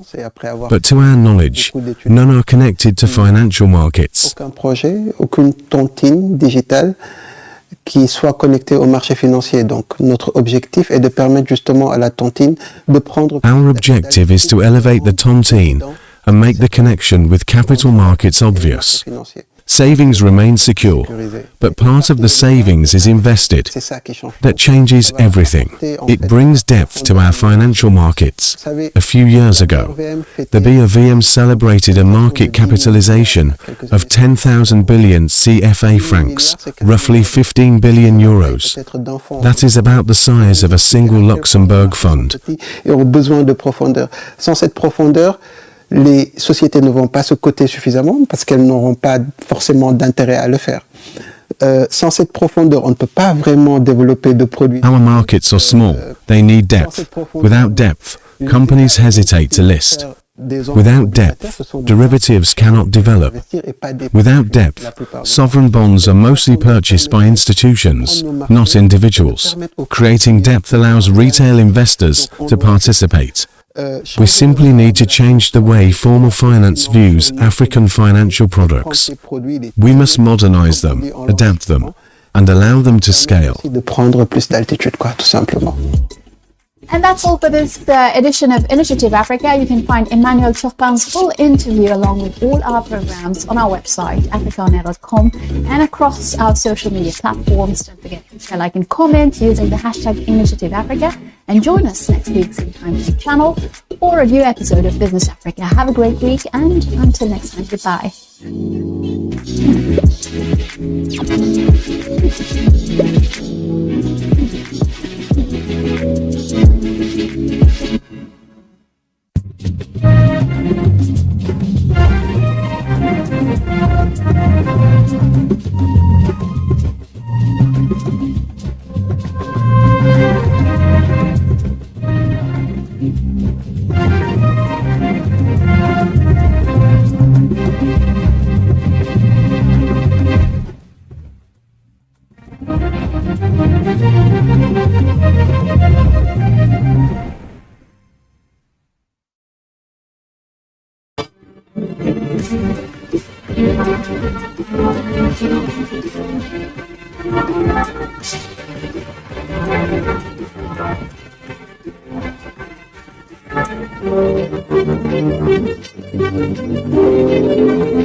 Good morning, everyone, and welcome to the program. I am Nancy Naji. We have a lot to discuss this morning. A bag of cement that sold for under 10,000 naira in January of this year is going for as much as 15,000 naira and was even going for as much as 15,000 naira in July. And now the Federal Competition and Consumer Protection Commission, that's the FCCPC, says that spike may not be about cost. It may be about the conduct of cement companies in Nigeria. A 3-month investigation by the FCCPC, 40 pages of field findings, and a comparison that should make every Nigerian homeowner uncomfortable.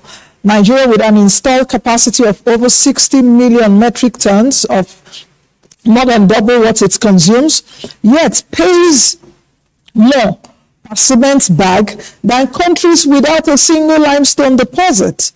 Prices spiked as high as 15,000 naira per bag this year. Does this data by the FCCPC justify this cost? Or are we looking at a coordinated market abuse?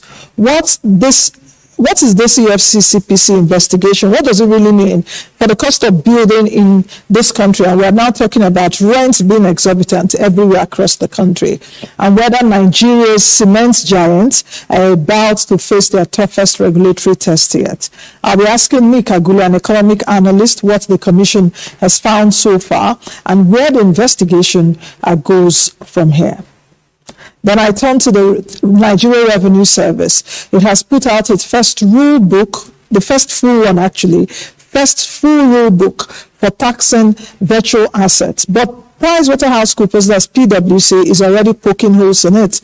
A safe haven for wallet transfers that protect individuals but leaves companies exposed.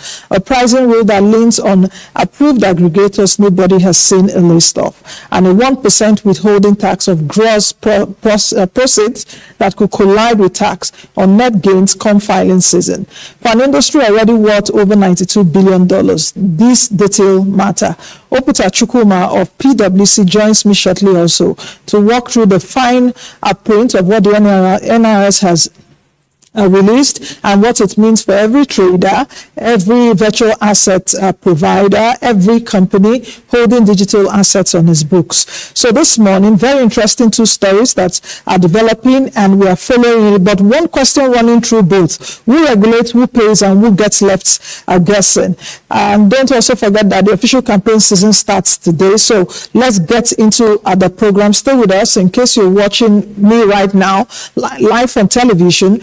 Follow Moneyline with Nancy across all our social media platforms. Subscribe to our YouTube channel also. That's it on the screen, Moneyline with Nancy TV on YouTube, as well as Africa Independent TV. Because if you missed the show this morning, you can catch the replay at 1 a.m. So still Moneyline with Nancy. Let's get you into the news very quickly.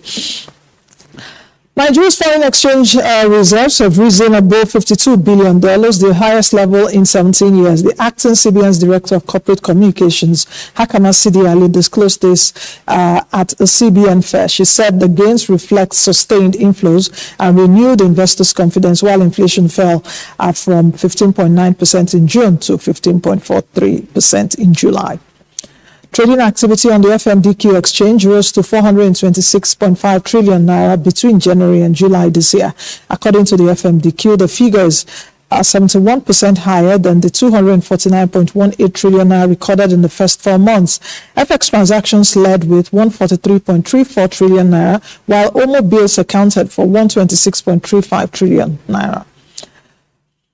Nigeria's foreign exchange inflows through international money transfer operators rose 45% year-on-year to a record $1.29 billion in Q1 of this year. The figure is from the CBN's Q1 2026 statistical bulletin. January recorded the highest monthly inflow at $506.6 million, followed by February with $402.13 million and March at $377.93 million. All right, the story I mentioned earlier, which is one of our headliners this morning, the Federal Competition and Consumer Protection Commission, FCCPC, says its preliminary findings have established possible price manipulation in Nigeria's cement market. The Commission disclosed this in a statement by the Director of Corporate Affairs, Ondaje Jau. The findings followed a 3-month cross-border study by the Commission's Anti-Competitive Practices Department. Well, like I mentioned earlier on, that the 2027 campaigns officially starts today. That's for the 2027 elections. Nigerians are looking beyond campaign slogans, with economic hardship, insecurity, and rising living costs affecting millions. Our voters want candidates to clearly explain how they plan to tackle these challenges and improve their lives. Take a listen.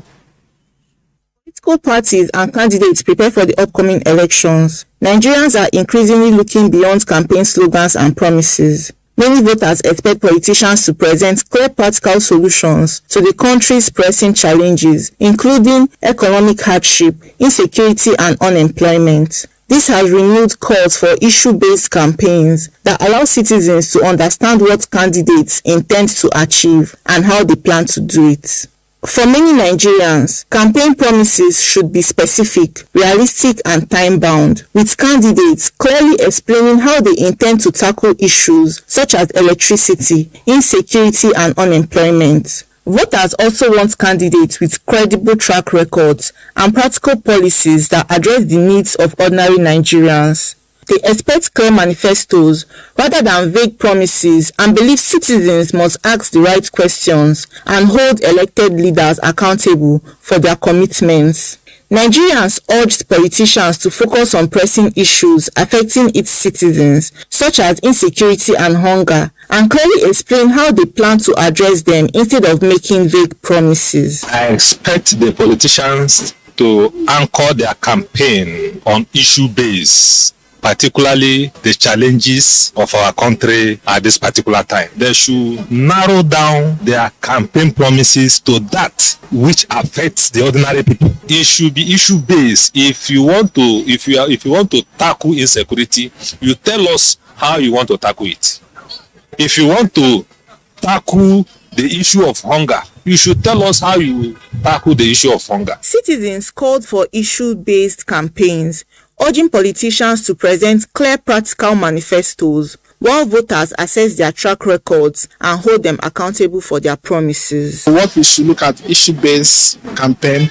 What do you want to do in the next 4 years? You want to remove the current president. If you want to know what are you going to do that is different from what he is already doing. As August is here, they should better give us the manifesto, whatever you want to do. But even if it's not rich enough, give us that document which can use to hold you accountable. Should you win tomorrow, issue-based campaign, let them tell us what they're going to do. Leave this, go and verify. We are tired of verifying. That's one of the problems that we are facing in Nigeria. Most of our politicians, we don't ask them what is your blueprint when it comes to a campaign. They should show us what they are going to do, other than what their predecessors have done. What are the challenges that you are going to tackle? Show us how you are going to do. There have been numerous of promises in the past years over what they are going to do, but at the end of the day, we don't see them. I would like to work with the individual. I will trace the track record of that person, and that will give me a confidence to believe on the person. Another citizen urged politicians to present clear time-bound plans focused on people-centered issues, while citizens should question their implementation and hold them accountable. I think it shouldn't just be come out and say I will do this and that. You have to have a blueprint. You have to have strategy to which you want to, implement all of this. And I think for the citizen also, they have a role to play in terms of asking the right questions. So if a politician comes and say, okay, I will provide electricity, you now need to question how you intend to provide it. But it has to be specific and it has to be time bound. So they should be able to say, okay, in the next 3 months, we'll be able to provide this. And if they are not doing that, then this is where the citizen comes up and say, hey, you told us you are going to do this. Why are you not doing this? So it's a symbiotic relationship.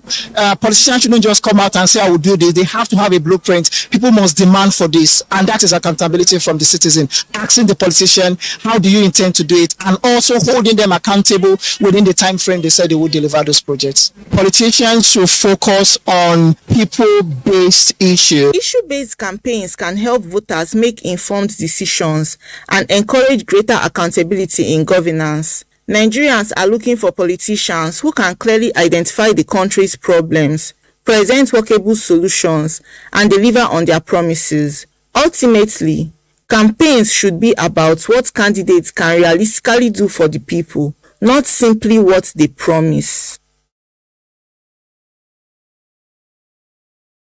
Good one there, because it's not just about I will do this, I will do that. We've heard a lot of that.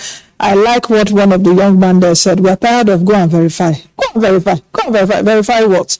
So as the campaigns officially start today, we want to see a good blueprint, just like another young man said there. Strategy. If you say you're going to do this, how are you going to achieve it? With President Tinubu, for example, the macro reforms and all of that, we've tested what reforms could be like.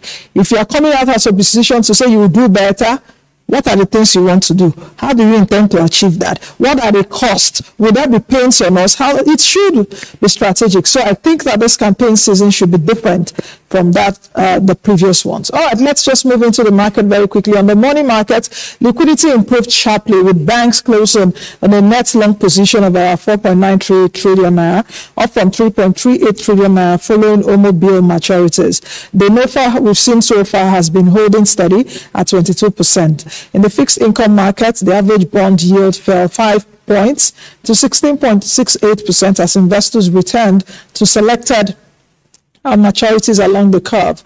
For the Naira, it also remained relatively stable on Tuesday, 1,343 Naira 32 kobo to the dollar, while external reserves slipped to about $52.3 billion. On the NGX, selling pressure returned.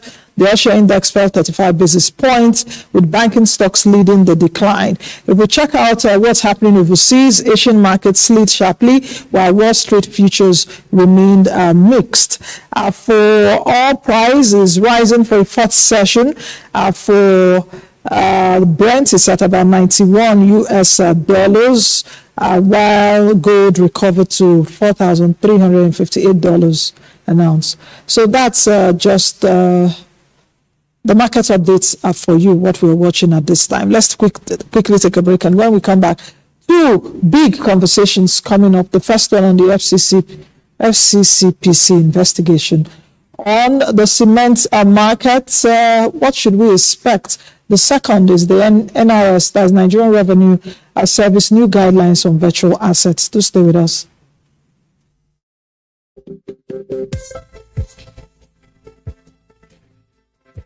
Which of these factors do you think is currently doing the damage to food inflation? Is it just production? No, I would say it's a combination of factors. Okay. There is issue with production. There's issue with storage. If you look at post-harvest losses, it's on the high side. I would say even logistics is also a major problem. Road networks and all. While we've seen that maybe PMS price or diesel prices have been down, it's still high compared to where we are coming from. So it's a combination of factors. It's not just one factor. But making an effort to address each of them is actually very important. So it's not just production issues, it's not just storage issues. So I think it's a combination of factors along the value chain.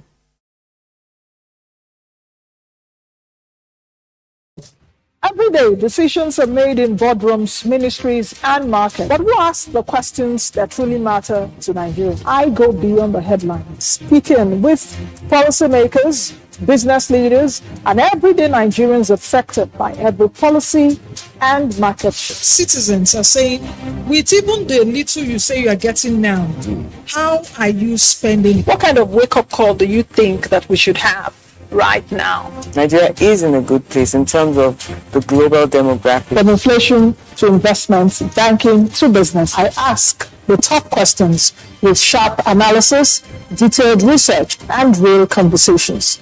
Because when it comes to business, finance, and the economy, you deserve clarity. People like you will have interaction with the public. Our close partner. Join me live on Moneyline with Nancy, weekdays on AIT, 10 a.m. to 11 a.m.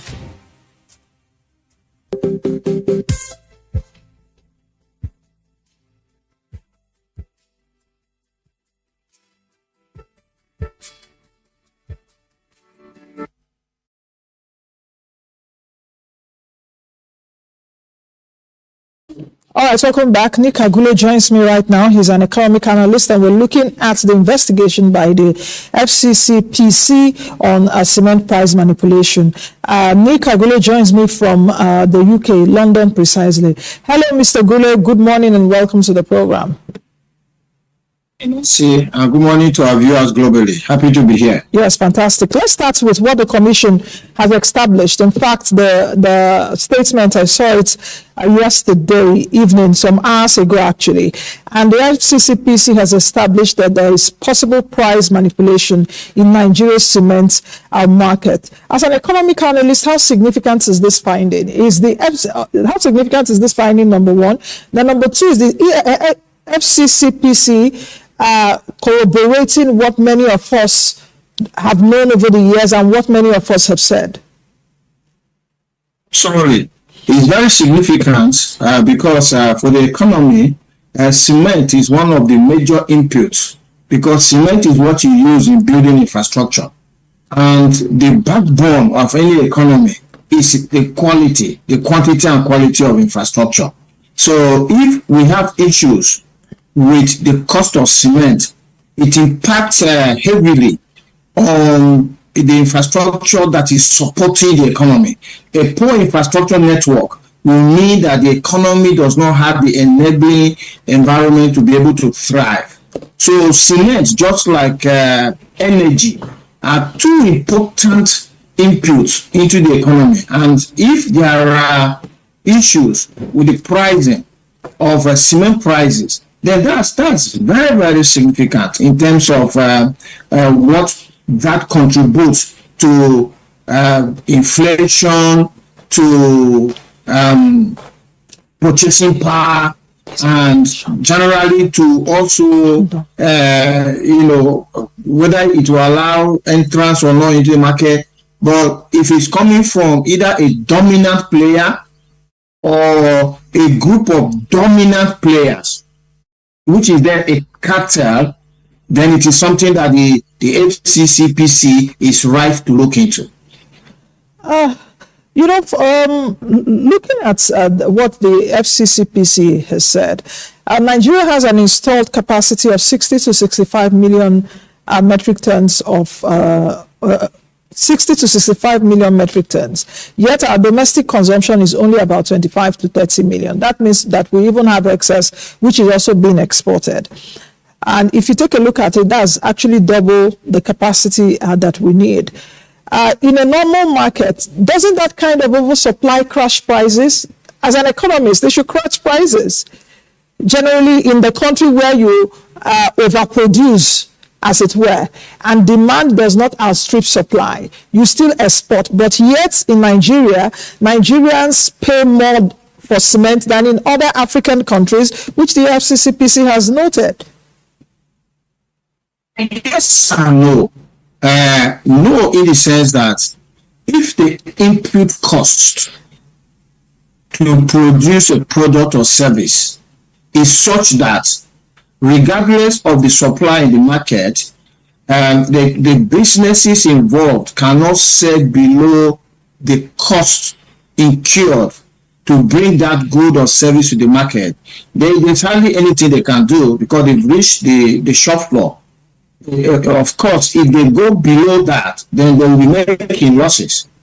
So that is one side. The other side, of course, is that if there is a headroom, meaning the businesses have increased their prices beyond the ordinary, and if there is much supply in the market, then that should force down the prices, but only on one condition. And that condition is that we are not dealing with a monopoly or we are not dealing with a cartel. We are dealing with a fully competitive market. Because if there is a fully competitive market, every producer will want to take control of the market. And the way, one of the main ways they do that is to bring down the prices so that they'll become more competitive. So it is for the FCCPC to study and find out what is happening here. These producers, what is the cost? Yeah, and I mean the MFs. Yeah. Yes, Nick, let me come in here. What do you think? Because I'm looking at the statement by the FCCPC, and it looked at 6 other African countries: Kenya, Tanzania, South Africa, Egypt, Morocco, and Algeria. And it said in Kenya, for instance, 58.6 million population, 76% lower than Nigeria. So has domestic cement demand of approximately 9.3 metric tons per annum. The retail price in Nairobi is 7,344 naira. Kenya is endowed with limestone. That's what FCCPC said. In Tanzania, a retail price of cement sells for 6,528. In Togo, it even did more than 6. In Togo, a bag sells for 9,180 naira. And significantly, Togo does not have any limestone deposit. So what exactly do you think is happening? But in Nigeria, a bag sold for 9,300 to 9,007 in January and is selling for around 13,000 to 15,000 naira now in many parts of the country. What do you think is really happening? Because we have dominant cement players in the country. Also in this report, they noted, of course, that they spoke to the operators And they gave them different issues, naira depreciation and all of that. We do know all these things. But is that significant enough for Nigerians to pay double the price in a country that produces limestone, where all the raw materials are here? So before I came on this show, I sent an assistant on an errand to go find out the cost of cement in the market. And I gave her 4 sites. I said, find out in Boko, in Makudi, in Lafia, and in Abuja. And she has sent me back the report. And the report is that cement is cheapest of the first site, is cheapest in Lafia at 11,700, and then it's 12,000 in Boko, in Makudi, and in Abuja. On that count alone, there is something that needs to be looked into, because Boko is where the cement is being produced. And we have a Dangote cement in Boko. That means in Boko, Benue State, from your analysis now. Yes. So why would Boko be buying higher than Lafia, where there is no cement factory? And that means whatever cement that you are selling in Lafia, you are going to transport it from some cement factory, either in Obajana or from Boko, and then sell it lower in Lafia, and then sell it higher in Boko, and then you transport that cement further out to Abuja and sell it at the same price that people are buying in Makudi. So definitely there's something about pricing which the FCCPC will need to look into. But like I said, the FCCPC is empowered by the FCCPA, that is the act that set them up in 2018, to go into the cement factories and look into their books and figure out what is their cost of production. Because it is the cost of production that is going to determine whether the pricing is fair or not. Even though we can compare to Kenya, but you will discover that maybe the cost of production in Kenya may be lower than in Nigeria. We don't know. And that's not what I'm saying. I'm only saying that the FCCPC needs to do more detailed work. And I believe maybe that's what they are doing. By actually going to look into the books. Because if you look into the books and you see that there's absolutely no reason why the final cost of producing a bag of cement is maybe 5,000 and it's out in the market at 12,000. And that is the case with all of the cement companies in Nigeria. It then means they have formed themselves into a cartel and they are now engaging in unfair pricing. So that definitely then puts them on the wrong side of the law. What do you have notes to say that the FCCP said that 3 companies control more than 90% of installed production capacity in the country, and that it said in a statement also that all major cement manufacturers in the country cooperated with the commission by making their records available, except one of them. That's what the FCCPC said. So if we're looking at 90% of installed capacity being handled by 3 companies, when does that, perhaps that also buttresses the point of the cartel, which you were talking about, because I'm looking at concentration risk, in terms of how do you now distinguish between companies independently responding to the same cost of pressures or versus companies coordinating against the Nigerian people?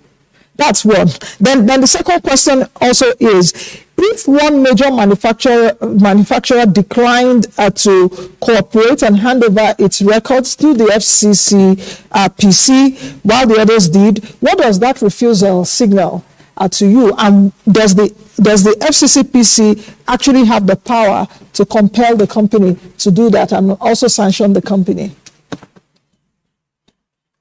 So, firstly, 3 companies or 3 producers controlling 90% of the market is a huge risk to the consumers already. So we know that on that basis alone, there is a prima facie case of either they forming themselves into a cartel or they are engaging in unfair pricing. And that should attract enforcement action, regulatory action, which is what the FCCPC is doing now. And then to the second question as to whether the FCCPC has got the powers to sanction or bring to book the one producer who refused to cooperate? And the answer is yes. And I don't see any reason why, if that producer, if their hands are clean, why they didn't come to equity. So the FCCPC needs to go the whole length to ensure that that one producer that failed to cooperates. And if they don't cooperate, then the FCC has got enforcement action to actually go into that factory. They can even take more enforcement action by seizing their records and all of that. But I don't think we should get to that. This company, whoever they are, that fail to cooperate for the benefit of Nigeria and our economy, and given the importance of cement, should actually just cooperate. But then, like I said, what the FCCPC is doing now in cement, I hope they will urgently also do it in petroleum products, because I don't understand the pricing in petroleum products, and petroleum products, just like cement, have such a huge impact. And I think that Nigerians are buying petrol at almost $1 or $1 per liter, which is what you will get in the United States and even in the UK if you strip away the 60% of taxes that are. And that's per gallon, actually. Per gallon, which is 4 liters, I think. A gallon is 4 liters, not even a liter. Oh, okay, so the gallon price in the UK is about, in the US is anything from $2 point something, yes. $4 point something dollars. Yes. So I'm reducing their gallon price to a liter price so that I'll be able to compare it to I will divide it by Nigeria. I divided it by 4. Exactly. Yes. So if you divide the cost per gallon in the US by 4, in most states it's less than $1. And Nigerians are buying petrol at $1. It doesn't make sense, to be honest. It's so expensive for the economy. And let's not forget that our purchasing power, our minimum wage is like $50 or $55. And 70, yes, okay, in dollar terms, yeah, 70,000. Exactly. So any $50-$55 minimum wage is now buying petrol at $1 a liter. It's so expensive. It is something that the FCCPC must actually go in quickly and look at it, because for instance, you look at this current war in Iran now. Before the war, Dangote refinery, which is the dominant refinery in Nigeria, the gantry price was 774 naira per liter, 774 naira, and crude oil was trading in the 70s, right? As at that time. Now crude oil is trading 80s, and today like is 91. And the gantry price has risen from 700 to 1,200. So if you look at the rise in crude oil prices vis-a-vis the rise in the gantry price has risen by probably 70%, from 700 to 1,200. Mr. Gule, too much. Let's come back to cement and the manufacturer's explanation. The manufacturer's explanation, according to the FCCPC, is energy cost, naira depreciation, like I mentioned earlier on, and logistics. Those are real pressures if you are doing business in Nigeria. At least in the last few years, in the last 3 years or so, those are real costs. Nobody disputes that. But the FCCPC is saying that it is testing these explanations against verified information. So practically, how do you now test whether this cost excuse is genuine or is just cover? How do we test that? That is genuine cost or a genuine cover? Can we tag this as a cost excuse? FCCPC needs to send investigators into all of the cement companies, especially the 3 dominant ones they have identified. When the investigators get into the companies, they should ask for records.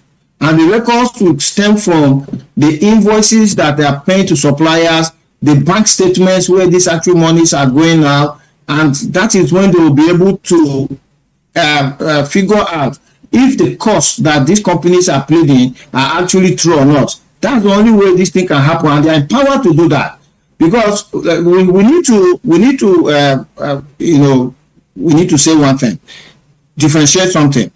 There's a difference between price regulation and there is difference from competition. I was coming to that. Yes, FCCPC in terms of dictating price or dictating commercial decisions of businesses. So how do we make that distinction? Because Tunji Bello, who is the chief at the FCCPC, mentioned that in the statement, which I'm looking at it right now. So does that also signal that the FCCPC is being a bit cautious not to overreach here? Or perhaps it's even a diplomatic language by the FCCPC ahead of a tougher enforcement phase that is coming? Of course, yes. So in a deregulated market, which the cement sector is, the FCCPC is not empowered to fix a price. For instance, to say exactly cement cement must sell for only 8,000 in Nigeria, because it's selling for 6,000 in Kenya. I don't think they have those powers. But the power that they have is to investigate that the 12,000 naira that cement is selling today in Abuja, as my assistant found out through the research, is actually giving the manufacturers a tolerable margin, a normal margin you will get in the cement business. And it's not that the manufacturers are just topping up the prices because they have colluded together and asked themselves that let's just go and sell this thing at 12,000, all of us, and we'll be good. That's the work the FCCPC needs to do. Okay. They really need to do the heavy lifting by checking the records to verify the actual cost of producing a bag of cement amongst these three dominant manufacturers. Then they will know whether the pricing is fair or not. That's the only way they will know. You know what this also reminds me? The Minister of Works, I think a few weeks ago, talked about meeting with the dominant cement producers in the country about the price of cement in the country, because he's also using cement in road construction, and that is actually bringing up so much cost to him. He mentioned it, I think, a few weeks ago. If we also take a step back, in the heat of this cost of living crisis, I think in 2024, the major players, I think, went to visit the president at the villa, and the president did appeal to them, bring down the cost of cement, which I don't think was even adhered to. So if we're taking a look at it now, where does it leave an ordinary Nigerian that is paying more for rent? Should we expect any relief from this investigation? Or do you think that this story is like one of those stories that will play out over the months while the price of blocks and buildings still go up? And finally, perhaps, is this cement story heading towards an antitrust case? As it were, we know what the antitrust laws in the United States, for example, is, even within the petroleum sector that came up with this petroleum industry that we're seeing right now in the U.S. Or do you think that perhaps this case will end in a negotiated explanation that even we will not know what happened behind the curtains? Very quickly, Mr. Agule, in less than 1 minute, we've got to go. I just wanted to say that we are focused on the current producers of cement, but another way that the government also takes care of price moderation in a market is to make it easy for new entrants to come into the market, so that there is a greater supply, which is the point at which you took off from. Because if these current dominant players are fleecing Nigerians, then new entrants will look at the kind of profitability that they are making. It becomes attractive to them, and they want to come in. Now, if there are bottlenecks, then the government should actually make it very easy for people to set up new cement factories, because, like you said, the limestone deposits in Nigeria, we are not even starting to touch them.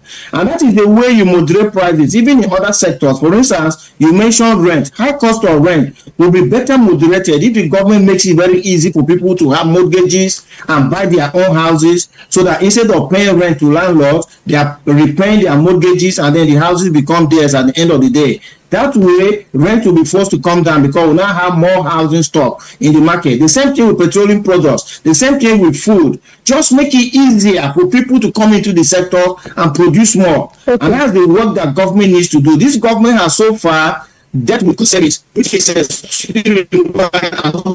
government is to deal with the Apple side of the economy. We don't have to because production costs now. We should have started laying some rail tracks so that people can travel by rail cheaper. All right, thank you very much, Mr. Agule. Thank you for joining us today, looking at this developing story. Thank you for your insights as always. Thank you. Thank you for inviting me. Yes, Have a nice day. Thank you. Nick Agulede, an economic analyst. And from this topic of price manipulation in the cement market to the first comprehensive administrative framework for virtual assets by the NRS, I'm having Oputa Chukwuma join me right now. Oputa Chukwuma is the Associate Director, Tax Reporting and Strategy, PwC, Nigeria. Hello, Mr. Chukwuma. Good morning. Welcome to the program. Hello, Nancy. Good morning. Morning. Now, let's get started. The NRS has come up with this comprehensive administrative framework, like I mentioned, for the taxation of virtual assets. In very simple terms, let's make it as basic as possible. If I buy and sell a cryptocurrency today, let's, for instance, Bitcoin, what does the government expect from me? Yeah, Nancy, you first need to know that this was long overdue, right? You spoke about the size of that industry.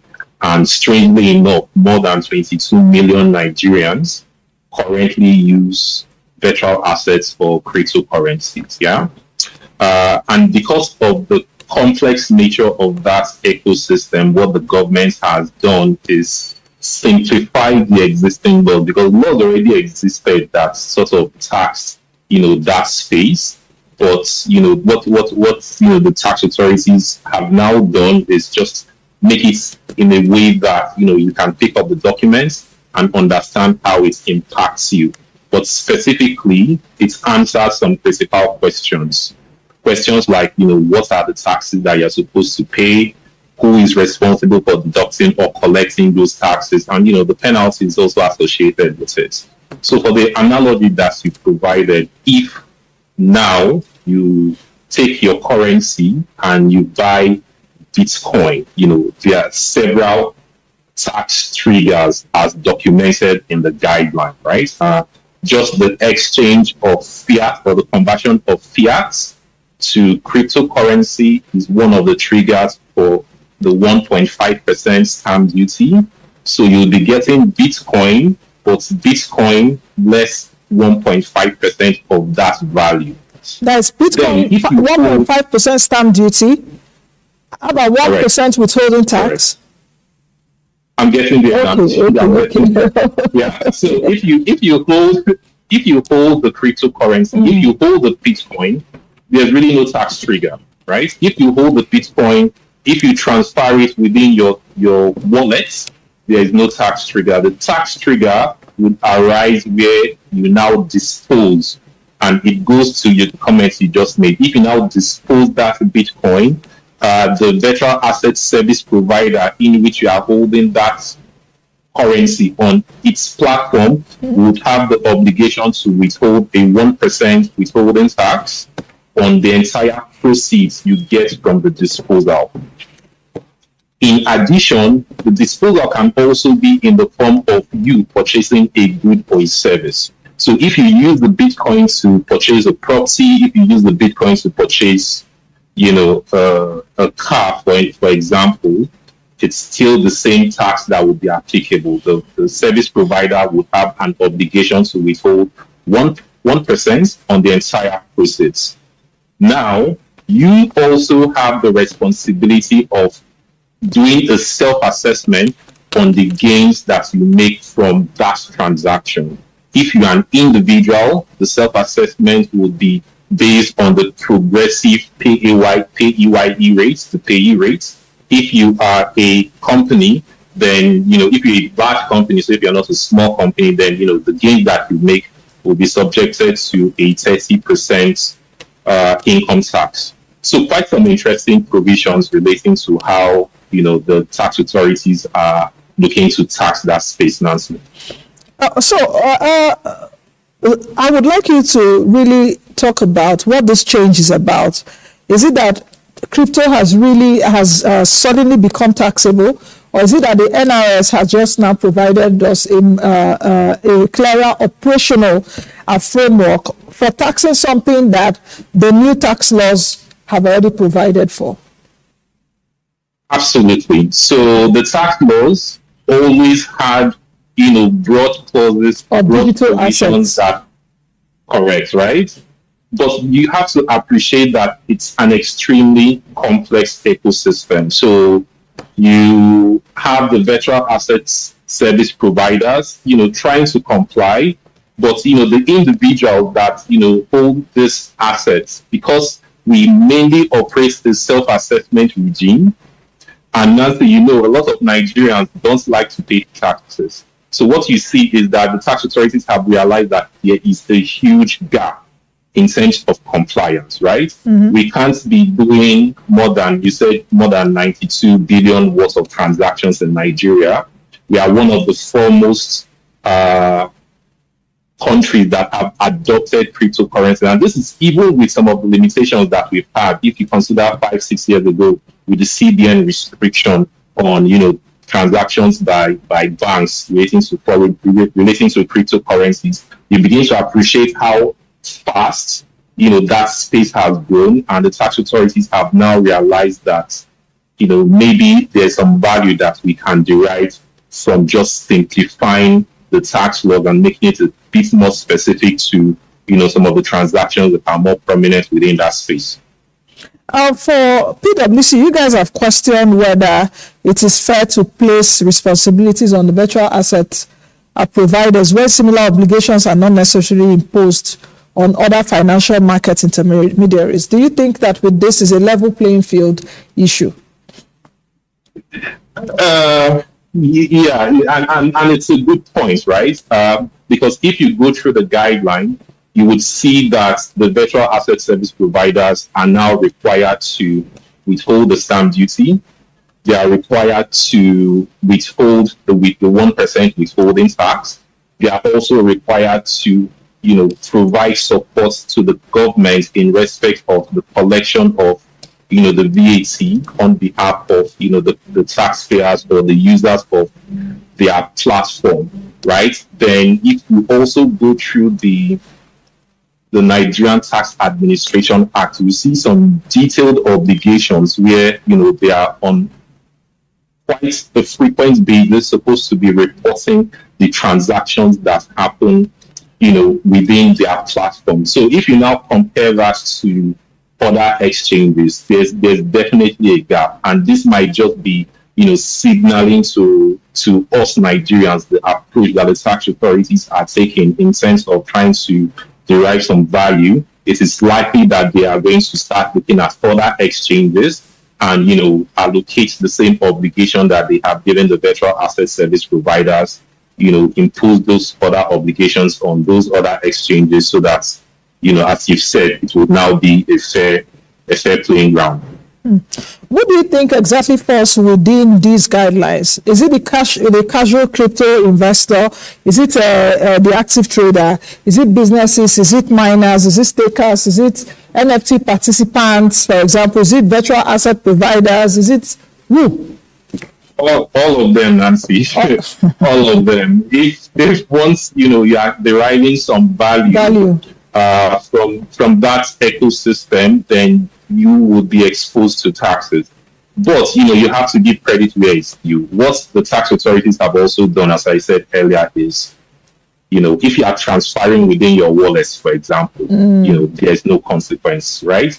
If you don't dispose, right? So the trigger points are really when you use those cryptocurrencies or when you use your Bitcoin to now purchase, or if you are getting some gains or some passive income from those currencies, that's when really the tax implications would arise. But it doesn't cover companies or partnerships because there are guidelines for wallet to wallet, right? But in your article, you pointed out that it only covered the individuals, not companies or partnerships. So what does that gap mean for a business trying to move digital assets between its own wallets? And why would the NRS even draw that line? Yeah, so it's a very important point, right? So what we've seen in the guideline is that they've made it very specific to, individual wallets. We don't know whether they are going to apply the same analogy to the company-to-company wallets. I think is one of those gaps that we have to highlight, because, if there's something that is beneficial from an individual standpoint, then that too should be extended to companies. So, I don't think the document is perfect. I think it's a good starting point, but obviously there are areas where, questions arise, and, hopefully we'll get some answers from the NRS. You guys have raised concerns about double taxation. Like I mentioned earlier on, you were clear, the 1% withholding tax on gross proceeds plus income tax on net gains. How does this work, and why is it a problem? I want to put like 2 or 3 questions in one, because I'm looking at our time. We'll have to go soon. Then the 1.5% stamp duty. You also noted that it would have implications far beyond crypto. What do you mean by that? So for the withholding tax, so what the tax authorities have done is impose that obligation on the virtual asset service providers to withhold at 1% on the proceeds. And there are 2 key things. One is that 1% doesn't currently exist in our withholding tax regulation. So it's either that, the tax authorities are drawing that rate from the presumptive tax regulation, or we expect to see a new withholding tax regulation that, highlights that 1% tax rate. So that's the first thing. The second thing, and just to answer your question, the withholding tax, we all know, is an advance payment of income tax. So the virtual asset service providers have to withhold, but when you so if you now recognize a gain, you have an obligation to compute your taxes, right? And if you compute your taxes, you would now use the credit or the tax that the virtual asset service providers have withheld as a credit against any tax payable that you have. The issue is where you do not do that reconciliation, right? Because that space is mainly occupied by, individual taxpayers as against corporates. Okay. And I don't really think a lot of individuals file their self-assessment returns. So there's supposed to be that reconciliation in case you are not even making a profit, because the tax authorities are not supposed to punish you for making losses. So if you are making a loss and taxes have been withheld, when you self-assess, you are entitled to a refund. The second question on the 1.5% stamp duty is the more interesting one, and it's an issue that a lot of the stakeholders have flagged, right? What the tax authorities have done is, look through the 9th schedule of the Nigerian Tax Act, and that speaks to stamp duties, and there are several instruments alongside its rates. And for virtual assets, they've applied the instrument relating to transfers. In the document, in the Tax Act, transfers, then you'd see in hyphen, you'd see conveyance, and all references to conveyance in the documents relates to real properties. So the tax authorities are sort of extending that definition to cover intangibles. But with that extension, there is now a risk that beyond your virtual assets, all other intangible transfers, your intellectual properties, your software licenses may also be exposed to that 1.5% stamp duty. God help you, Oputa, because I want to ask you one more question. I have to do that in just a short moment. You guys also questioned if NRS has the legal authority to impose withholding tax obligations outside the existing withholding tax regulations of 2024, right? So if that challenge holds up, what happens to the guidelines as they currently stand? That's one. Then the VSAPs, these the virtual asset providers, face a 10 million naira penalty for a first month of non-compliance by the NRS and 1 million naira for every month. But how do we compare, for example, these people with bureau de change, for example, and the likes even within the financial sector? Do they carry the same weight of obligation? Or if this is a fair comparison, or is crypto just being held to a different standard because simply it's easier, it's harder to regulate, or what have you, or regulate aggressively?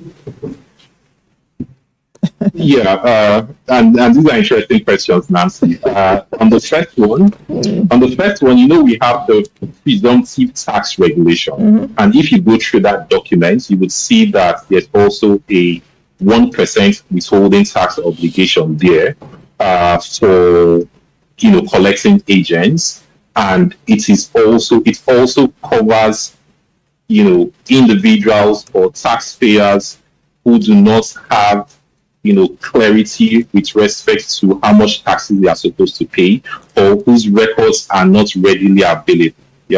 So my suspicion is that they've relied on that presumptive tax regime, and I also feel that they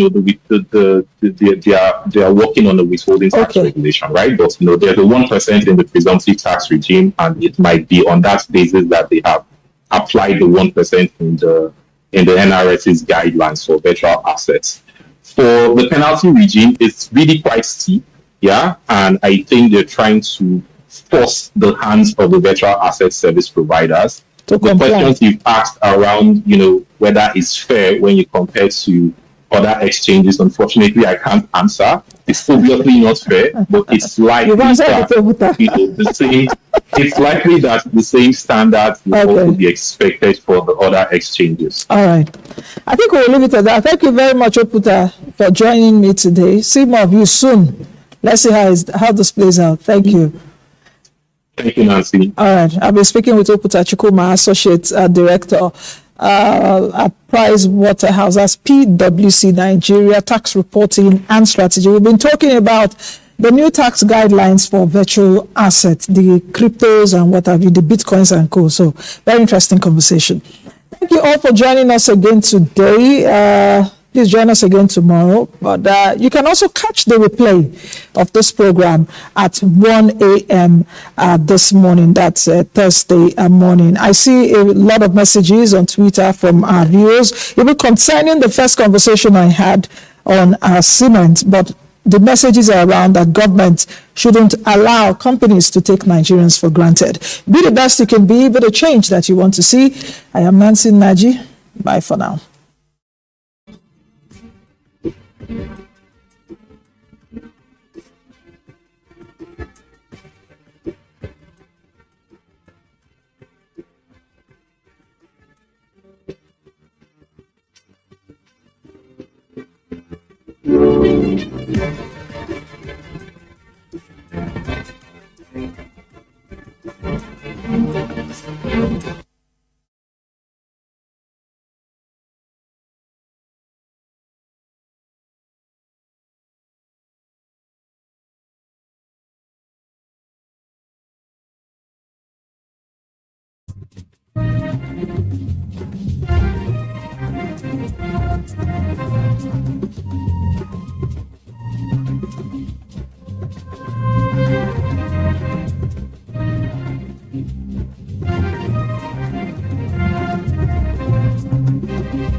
A very warm welcome to you. Thank you for joining us. This is Environment Today on Africa Independent Television, your program where we x-ray environmental and public health issues that confront you and I daily. And we also seek experts' views on how best to address them. Well, this week's episode is reaching you from Lagos, Nigeria's commercial nerve center. I am Nkoli Omodu, your environment diva. As usual, I'll be your guide throughout the program. As the sun rises daily, our environment changes. Shall we say human, technology, or our negligence towards the environment caused us a lot of global warming, degradation, or pollution? I'm Nkoli Omodu, journalist, global environmental analyst, and host of Environment Today on AIT. Join me in the environment capital of discussion in Nigeria, Africa, and the world on what is happening in our society, how we can improve our environment culture. I speak to newsmakers, environmentalists, activists, and game changers. The bold moves, big issues, solution topics. It's all right here.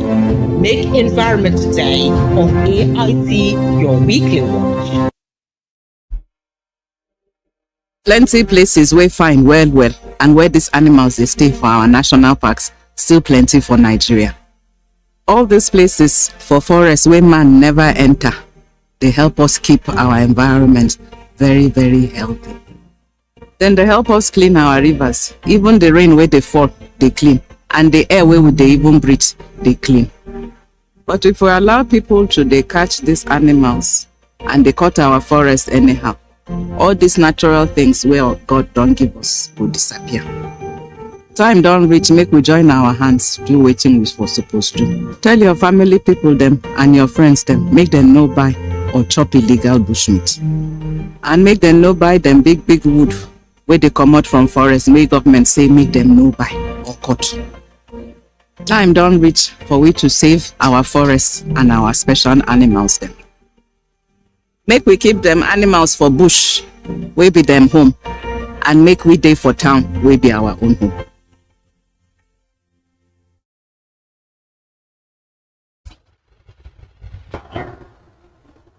More than 220,000 people have now been evacuated across France and Spain as relentless wildfires continue to spread through southern Europe.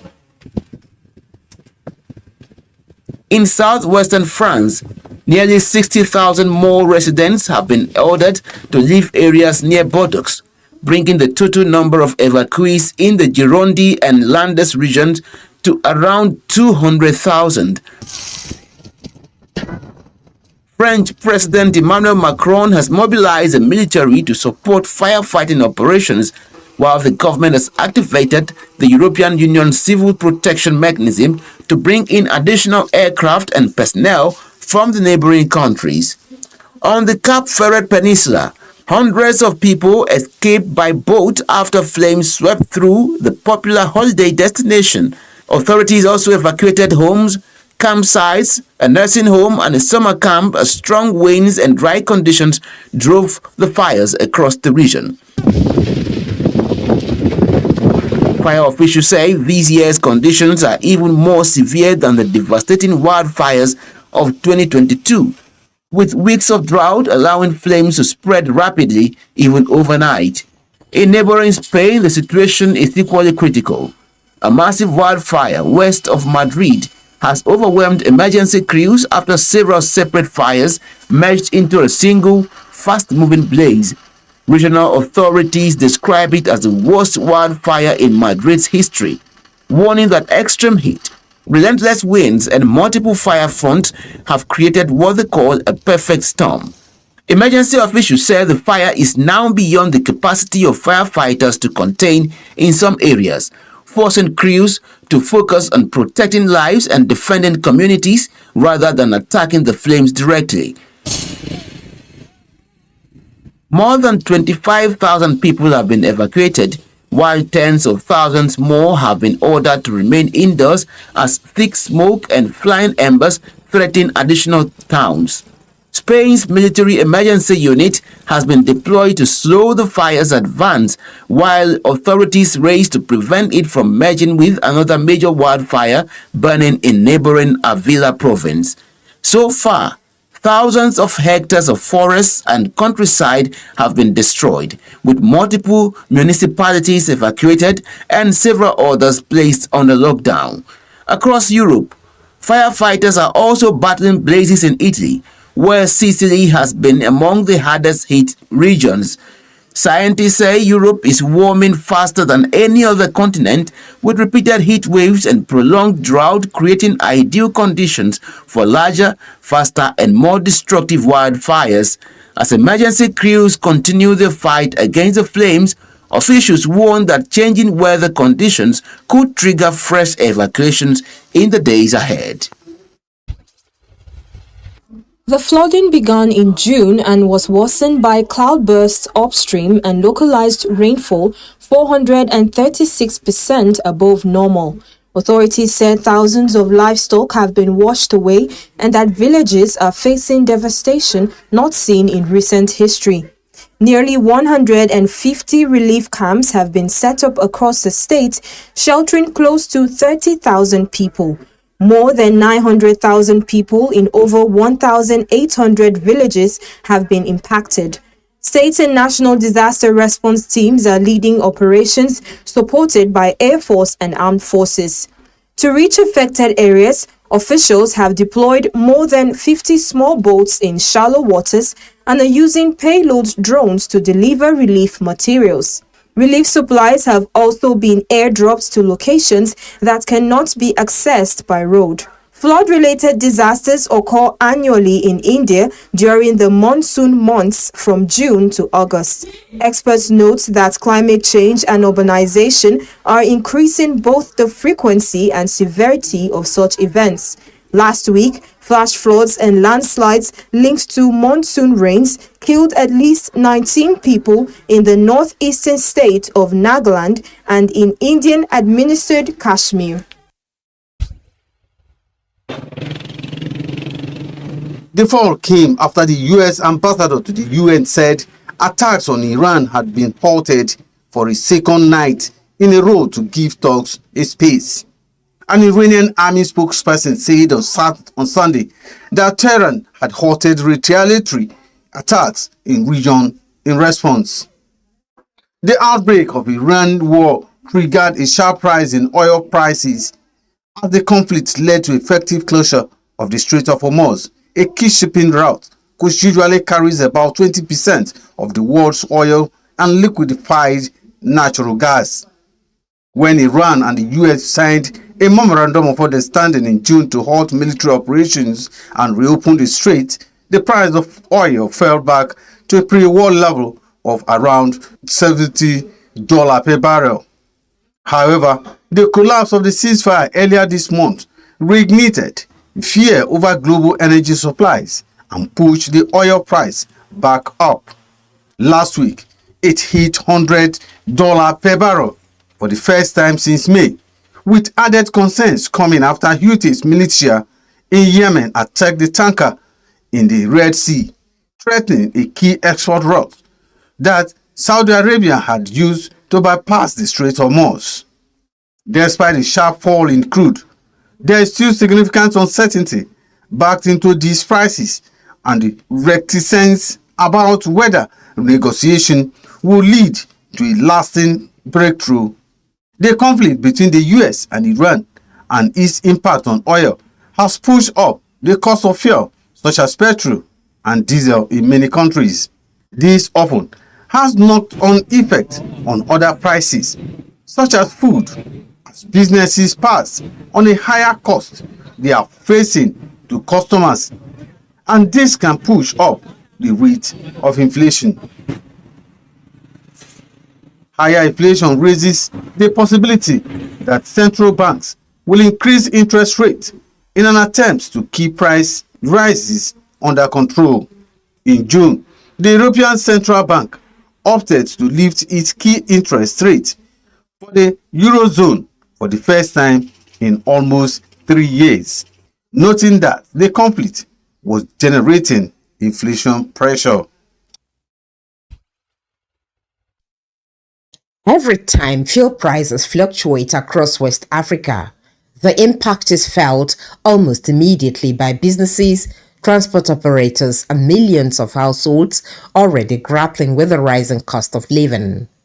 This, experts say, is largely because, despite the region's abundant oil and gas resources, the benchmark prices for most refined petroleum products are still set outside Africa. The Nigerian Midstream and Downstream Petroleum Regulatory Authority says that reality must change if the region is to unlock its full economic potential. Speaking ahead of the second edition of the West Africa Refined Fuel Conference in Abuja, the Chief Executive Officer of the NMDPRA and Chairman of the West Africa Regulators Forum, Rabiu Umar, says the gathering is designed to attract investment into critical petroleum infrastructure while promoting a transparent regional trading market.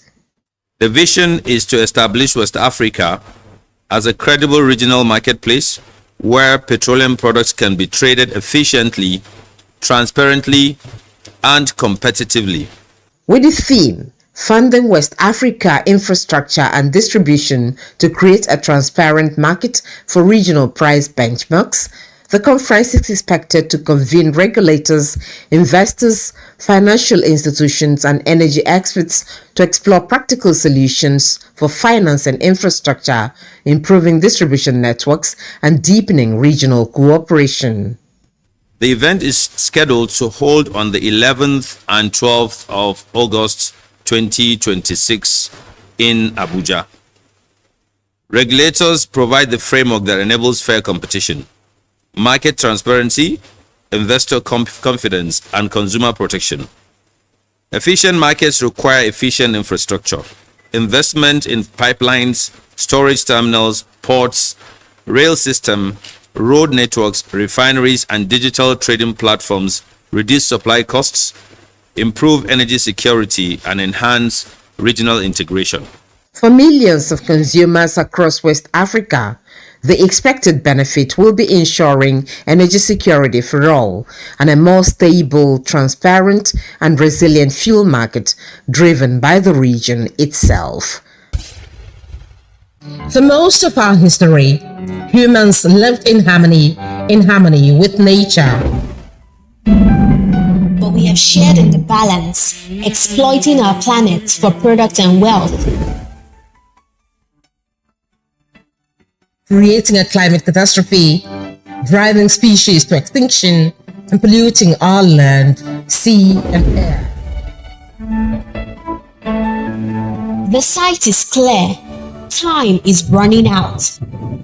We must go from harming our planet to healing it. We must protect what we have and bring back what we have lost to have a more sustainable future where everyone can survive.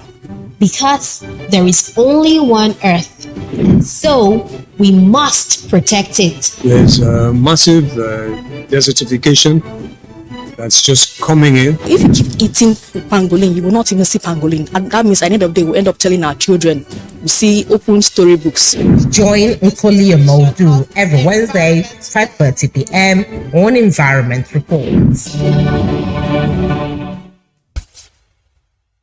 Welcome back. Well, food sovereignty experts are advocating a shift to sustainable farming practices that will address the decline in food productivity in Nigeria. They made the call at a training for farmers on agroecology. Stay with me on this show as I take you through all that transpired at that training which held in Abuja.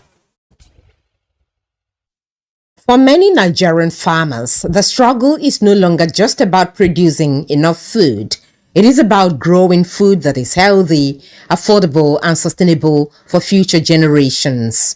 That is the idea behind food sovereignty, giving communities the right to decide what they grow, how they grow it, and what ends up on their tables. Participants at this training in Abuja are learning agroecological farming techniques that reduce dependence on synthetic chemicals while protecting soil health and preserving indigenous crop varieties. To let farmers see for themselves that there are alternatives to GMOs or to the use of synthetic pesticides, for example, because here at BD Help Foundation, we see a system that is thriving without, of course, the synthetic chemical inputs and without GMOs. And so this is evidence that we do not need GMOs to solve or to increase food productivity. The program, organized by the Health of Mother Earth Foundation, HOMEF, in collaboration with the Be the Help Foundation, seeks to equip farmers with practical skills that can improve yields without harming the environment. What you eat is what you are, so we want to make sure that food is whole when it's produced and safe without synthetic chemicals that affect human health. So our focus majorly is to try to work through the soil, water, nutrient, and then carbon sequestration. For the farmers taking part, the training represents more than a new farming method. It offers hope for healthier harvests, lower production costs, and greater control over their livelihoods. So we advise when you want to go into agroecology, try and see how you can raise your seed within the locality that have the same climatic conditions of that place. As concerns over food prices and climate change continue to grow, advocates believe investing in agroecology and empowering smallholder farmers will be crucial to building a resilient and sustainable food system for Nigeria. For many residents of Lokoja flood-prone communities, the painful memory of previous flood remains fresh, although the flood waters eventually receded and they returned to rebuild their lives. The threat of another devastating flood continues to loom. Many say relocating is easier said than done. Looking at the economy presently, you cannot put up this structure now. You can't put up this structure now. So most of the occupants here, there's nothing you will tell them to relocate that they will relocate because they can't put up the structure in which they are occupying. Me, I retired 2017. Till now, I will pack my load up and up. They say primary school. Some of my load today here. My girlfriend, Baba, police were there up here. I shared some people there. I'll carry fridge, go to this church, put my load there. We are suffering. The Executive Secretary of the Kogi State Emergency Management Agency, Mutal Atima, says the government has intensified public sensitization campaigns, encouraging residents in flood-prone communities to relocate to higher ground. As a government, we are very, very patient with them because we understand what it means for you to move people from their natural habitat to somewhere else. We are educating them to know that staying at the floodplain prone areas, these are what it costs. So it is something that the advocacy, it will take time. But like I earlier on told you, we've already started yielding positive results. Disaster management experts say the reoccurring flooding highlights the need for a long-term solution. They are urging the Kogi State government to develop permanent resettlement programs to strengthen flood mitigation measures to protect lives and property. You must motivate them to ensure that wherever you are taking them to, you motivate them to be able to stay there and continue to stay there. Not for the cameras that we say, government has provided a space for them that is not habitable. Although Kogi State has yet to experience major flooding this year, stakeholders say the latest NIMED forecast should serve as a wake-up call, urging authorities to move beyond temporary interventions and implement lasting solutions for communities repeatedly affected by flooding.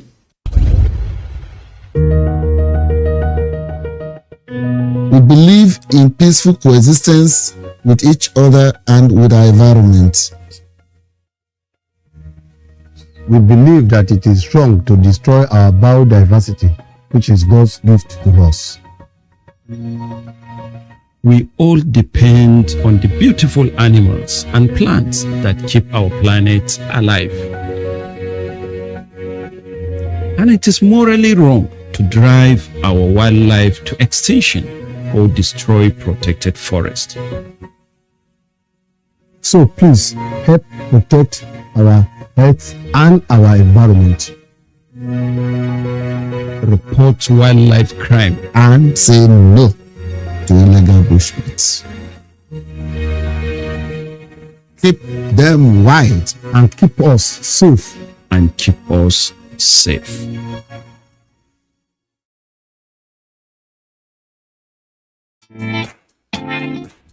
Hello, we're welcoming you to our social media platform for more information about our program Environment Today.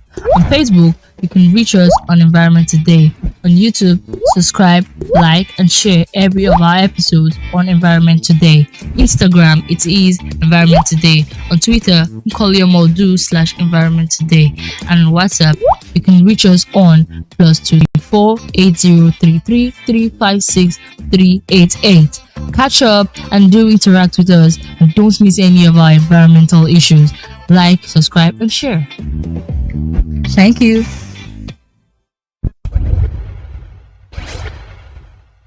Right, welcome again. Up next is our feedback segment. This is where you get to hear your views and your comments regarding the program. Do not forget to hook up with us on all our social media platforms displaying on your screen. We just have a WhatsApp number where you can also drop an SMS should there be any environment hotspot within your locality that requires government's immediate attention. We will get concerned authorities to look into the situation.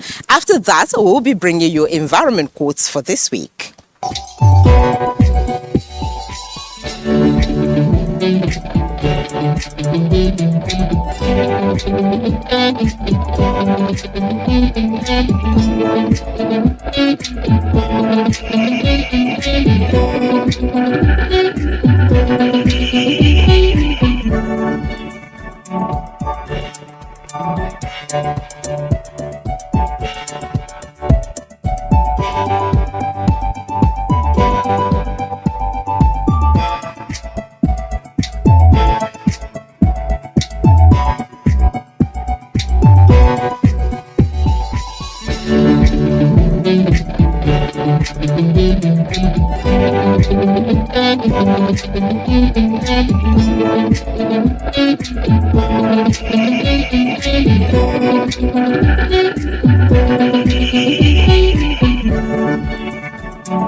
Oh, wow, how time flies. But this is a wrap on Environment Today for this week. We appreciate your time and allowing us space into your living room once again. We do not take that for granted.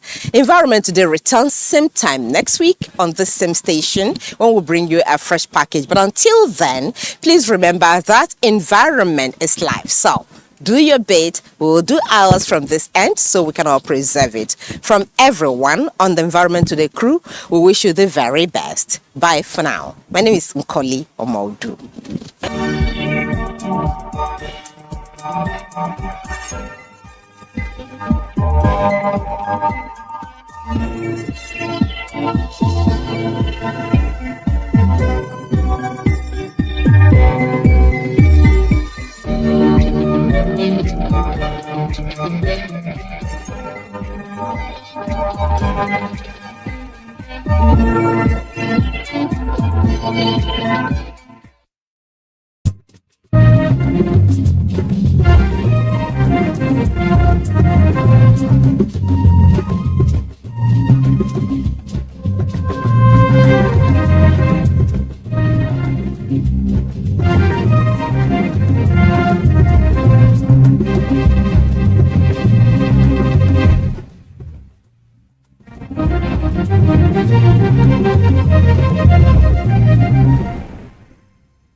Hello and thanks for joining us on your number one labor program from Africa to the rest of the world, the Tripartite, where we focus on workers' welfare, government policies, and employers' business as it relates to workers' welfare and job security and condition of service. I am your host, Abulu Osemahu. Thank you. And do you know it was International Youth Day? How many thousands of millions of youth are still searching for jobs? And how many of these youths that have the job of their choice? So many challenges confronting youth these days. So on this program, we hope and wish that governments around the world have youth-focused policies that will enable the youth run away from criminality and other vices. In our package for today, we'll take you to Nigeria, where the government has increased the salary of military personnel. That is exciting to us. There are calls for governments to also look the way of public servants, or civil servants, if you like. On our package also for today, African workers are not happy that Nigeria plans to remove subsidy on electricity by 2027. We'll give you an update on that. And don't forget our usual global update on labor stories, where we'll be telling you several developments across the world. Stay tuned, please.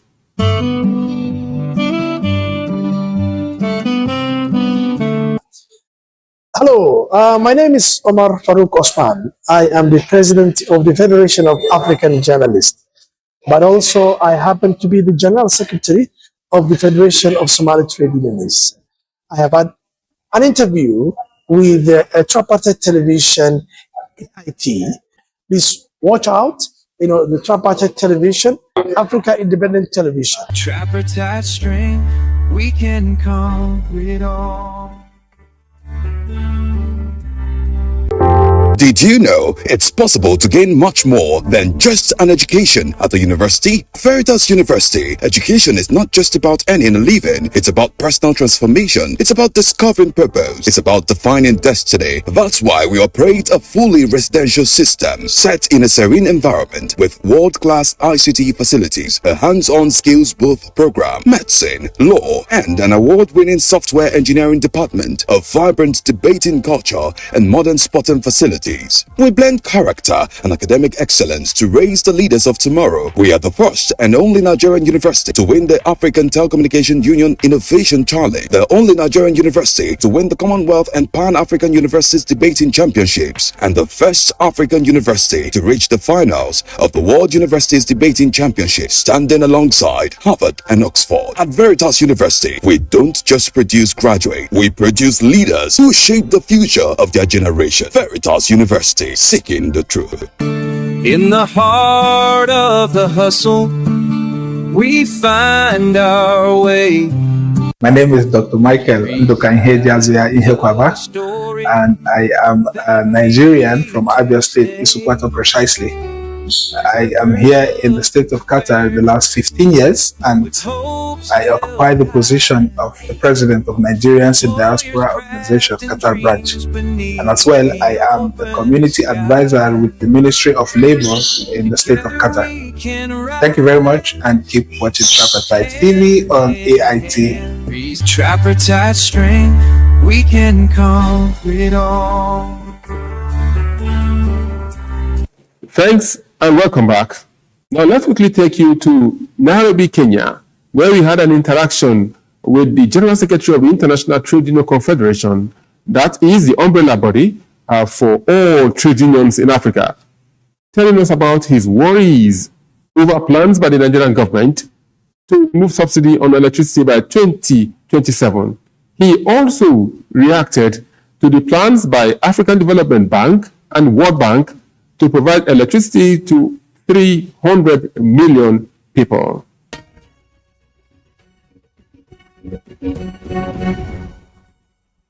You have a meeting in Nairobi. Just tell us briefly what this meeting is all about and what it tries to achieve. Thank you very much. Okay, so we have converged here with over 60 African experts, focal person, specialists in different level of work around climate change, typically to review all what we have achieved from Belém 2025 for COP30, and then see what lies ahead of us for COP31. But more importantly, also to review our campaign on Restore and Reclaim. Restore and Reclaim is a campaign that speaks to recalling electricity, putting it back in the hands of the public as against private. If in our struggle for advancing Africa's industrialization agenda, our position is that you cannot advance industrialization on privatized energy. It's a joke. And so on the basis of inclusion of communities, rural electrification, you cannot even advance it on privatized energy. It is about exclusion. So these are the reasons in terms of the things we have thought about, we have done that speaks to the issues around our convening for the last three days. A critical aspect of this meeting is the M300.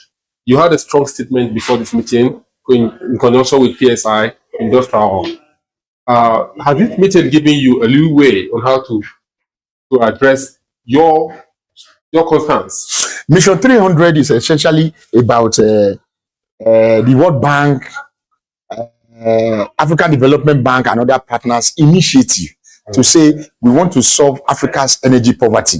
It's about 600 million Africans are in energy poverty. In other words, they are not connected to the national grid. They don't have electricity, as basic as it is. And then to solve that problem, Mission 300 has come up. What is Mission 300 saying? We want to give opportunity for those that are excluded to come on board. And whilst we believe in it, we don't believe in the approach. Mission 300 is a privatized leeway.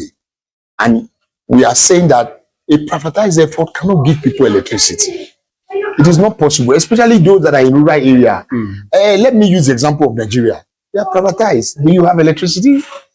And the popular saying is that you pay for darkness. And we are told that next year they will even remove subsidy on electricity. Imagine the cost of what electricity costs to be next year. And then who is able to use that cost to produce in a way that people can buy? And it will be productive for that person on the basis of consumption. And then the industry will grow. It's not possible. This is the point we are making, that we cannot continue like this. And so we are telling our government, no, please, we do not say there are no opportunities for even the private sector, but not in this arrangement. That if you want to develop, and we keep asking the question, Africa should point to one industrialized society that has industrialized on the back of private electricity. One. They should point to one. There is none. Are you also worried that even though you can be convinced later, what about the workers, the employment, the job creation, the decent work provisions in that Mission 300? Oh, the first thing is that Mission 300 has not created jobs. Let's be clear. Look at the statistics. They even make claim that they have already electrified 50 million persons, connected them to the national grid. So say, not electrocute them. You know what I mean? So those ones have seen, quote unquote, the electricity salvation. It's a lie. What have they done? They have just gone to appropriate the numbers of government's effort, public initiative effort on rural electrification, put them together in some ways and say we are in this number. And when you look at the statistics, they don't even match to even bring to that 50 million. The 50 million is a lie. And let's even be clear, when electricity were privatized in your countries, in African countries, did it lead to job creation or job losses? Did it increase the cost of well-being, or we are seeing a reversal? What we say now today, as on the cost of electricity, more people are in darkness because of access. They cannot afford it. So for electricity, the government must still find a way. It's a commanding height of the economy. And any commanding height of economy must be state-led if it has any meaning of pushing the society towards an industrialized. Not many people understand what just transmission is all about. They just feel it's one of the terminologies used by those propagating climate change to deceive Africa or to deceive workers. What exactly is this just transition? Okay, thank you.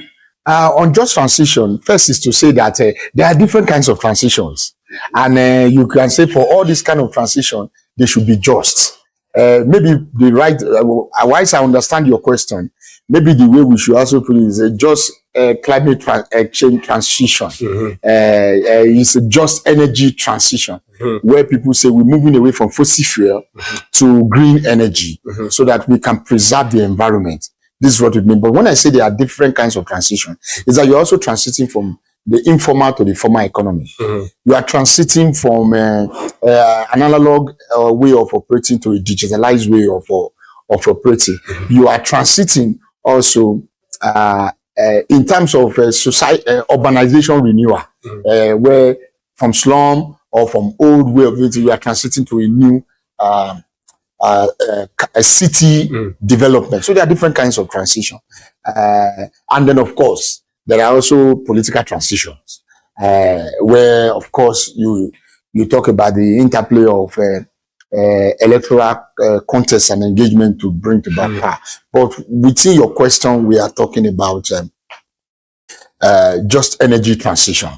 And so the point is that we should transit in a way that doesn't leave people behind. We should transit in a way that our development aspiration, those of us from Africa, are not jettisoned on the idea that we want to preserve the environment. We make the point, Africa does not pollute. Okay, figuratively, we are saying that we are the least polluting constituency in the world. Just to give a figurative expression, a statistical expression to it.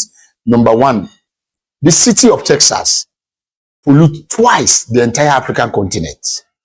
The country of Spain is the same equivalent pollution of the entire African continent. So you can see that we are not polluting at all. And then not polluting also means the direct implication is because our industrialization has been almost next to nothing. And so those who are polluting are those that are highly industrialized. And so at the expense of their industrialization, we are paying. And so this is why we say polluters must pay. So I'll be able to finance a just transition, polluters must pay. And those who pollute the environment need to really come on board.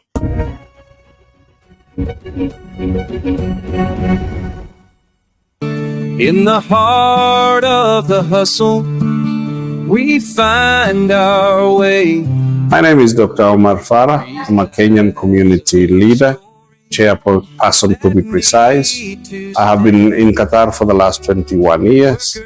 I serve the Kenyan community here on a voluntary basis. I'm happy to tell you that we do our best to ensure that our people's welfare is taken care of. We work with the Ministry of Labor, we work with the Ministry of Interior, and we also work with our respective embassies for the purpose of ensuring that our people are safe and sound. As we speak now, I take this opportunity to tell our people that be within the law, try as much as possible to do whatever is expected of you. And if you fall short of that, please report so that we can help you. In the meantime, do not stop to watch Tripartite AITLIVE Tripartite strength, we can conquer it all. Nice to know that you are still there. It is exciting times for military personnel and their families in Nigeria. As you know on this program, our focus is on workers' welfare, and the military personnel are workers. The Nigerian government has increased their salary from between 30 to 80%. Let's hear what this means to the military personnel in Nigeria fighting insurgency.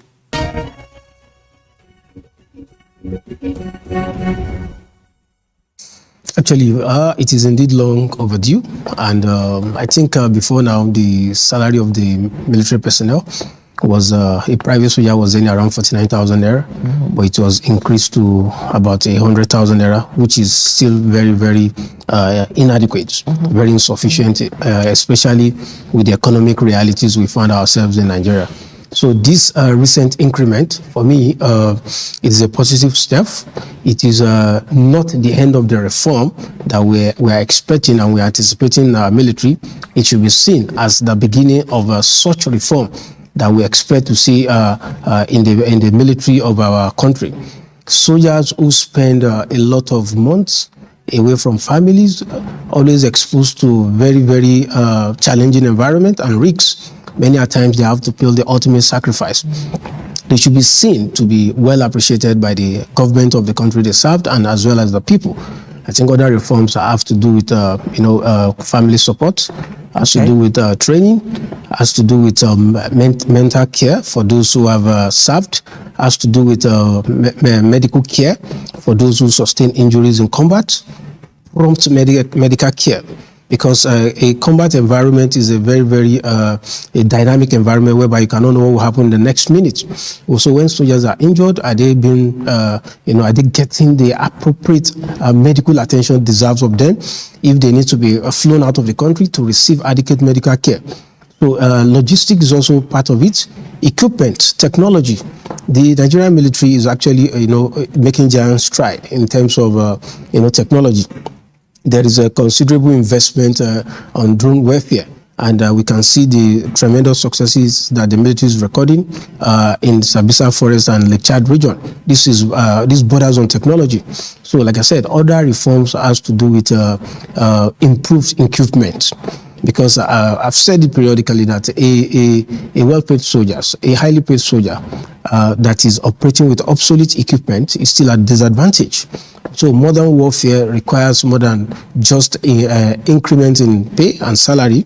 There's the other reforms also should be speedy of, and the Nigerian government should do everything possible to make sure that these other broader reforms are not left unturned.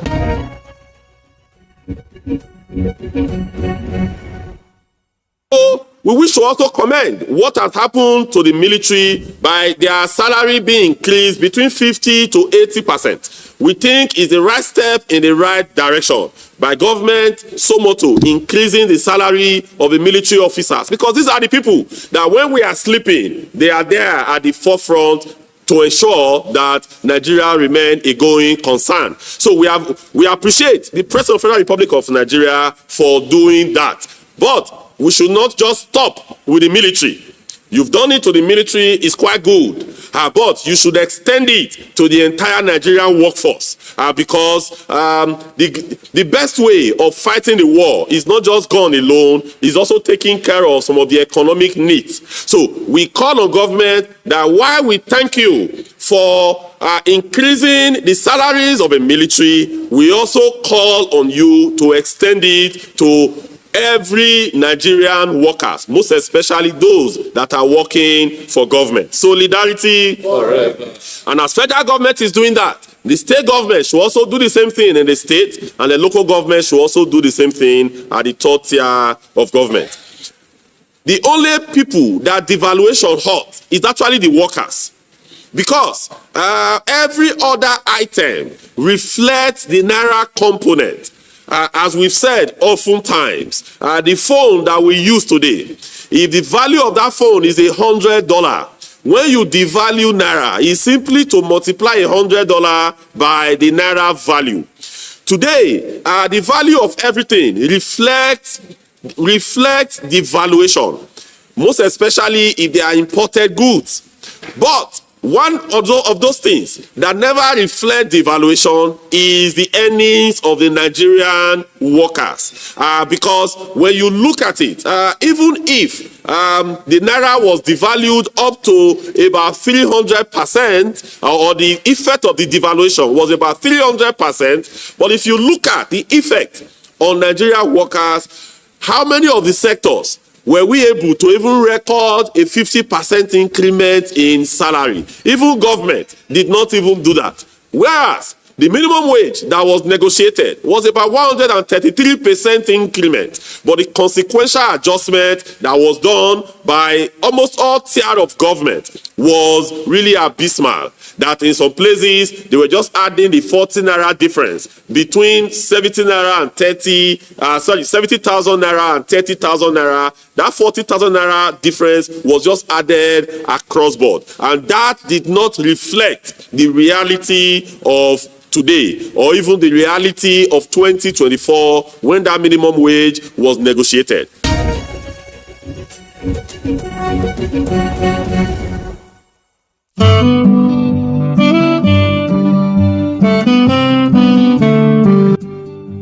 My name is Professor Florian Popo. I'm the president of the Ghana Registered Nurses and Midwives Association. Keep watching Tripartite on AITLIVE. Tripartite string, we can conquer it all. Let's quickly take you around the world for global update on labor stories.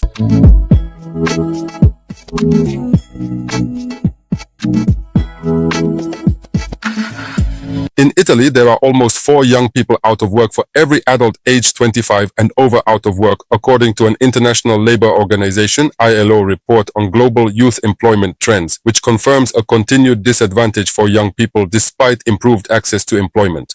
According to the report, unemployment has decreased significantly, and especially the incidence of not in education, employment or trainings, NEETs, which has almost halved in the space of a decade from 25.7% in 2015 to 13.3% in 2025, the largest reduction among all European Union countries. The ILO said despite this progress, Italy continues to perform less favorably than the EU average.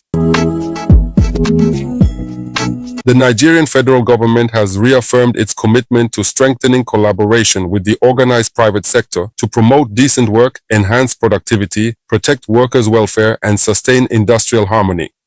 The permanent secretary in the country's Ministry of Labor and Employment gave the assurance during a meeting with the Director General of the Nigeria Employers Consultative Association, NECA. Both parties exchanged views on key labor and employment issues and reaffirmed the importance of sustained engagement between government and employers in addressing challenges confronting the Nigerian labor market.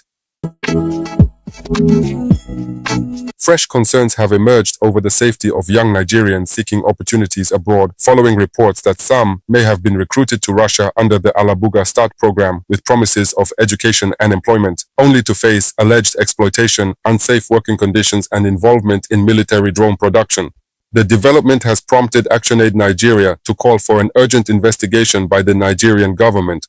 The organization in the statement said the allegations raise serious concerns about deceptive recruitment practices and the vulnerability of young Nigerians searching for better opportunities overseas.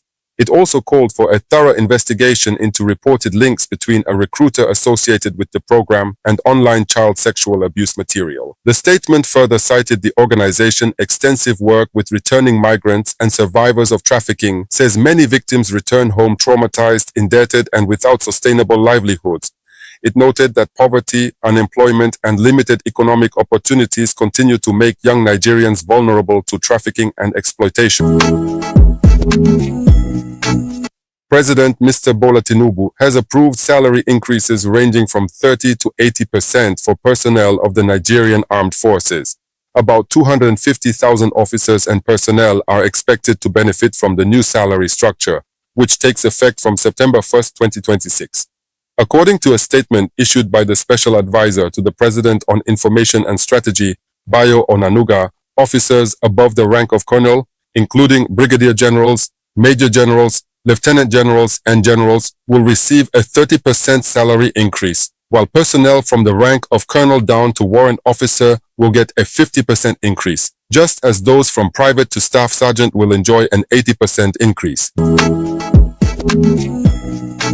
Thousands of public sector workers took part in the work stoppage on Tuesday 14th of July and in strike rallies in Athens and in cities across Greece, opposing the constitutional revision that the government is pushing through parliament in the middle of the summer.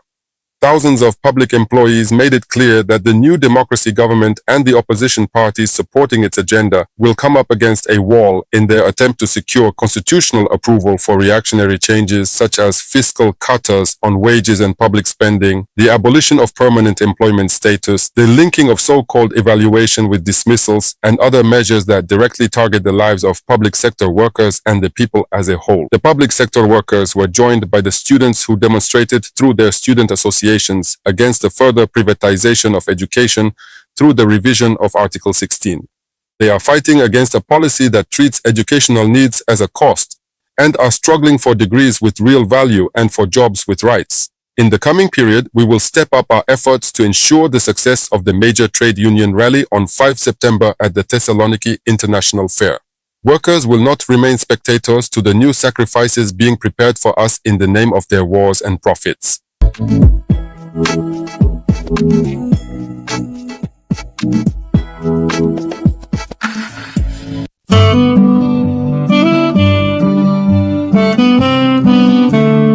My name is Vanessa Pala, and I am the country director for the International Labour Organization covering Nigeria, Ghana, Liberia, and Sierra Leone, as well as the liaison for ECOWAS. Keep on watching the Tripartite. Tripartite string, we can conquer it all. And nice to know you're still there. Don't forget, all segments of this program are open for sponsorship. The program itself is open for sponsorship. So you are welcome. So contact us on our socials and the numbers displayed on WhatsApp only, please. Thank you. I remain your host, Abulu Osemahu. Let's do this again.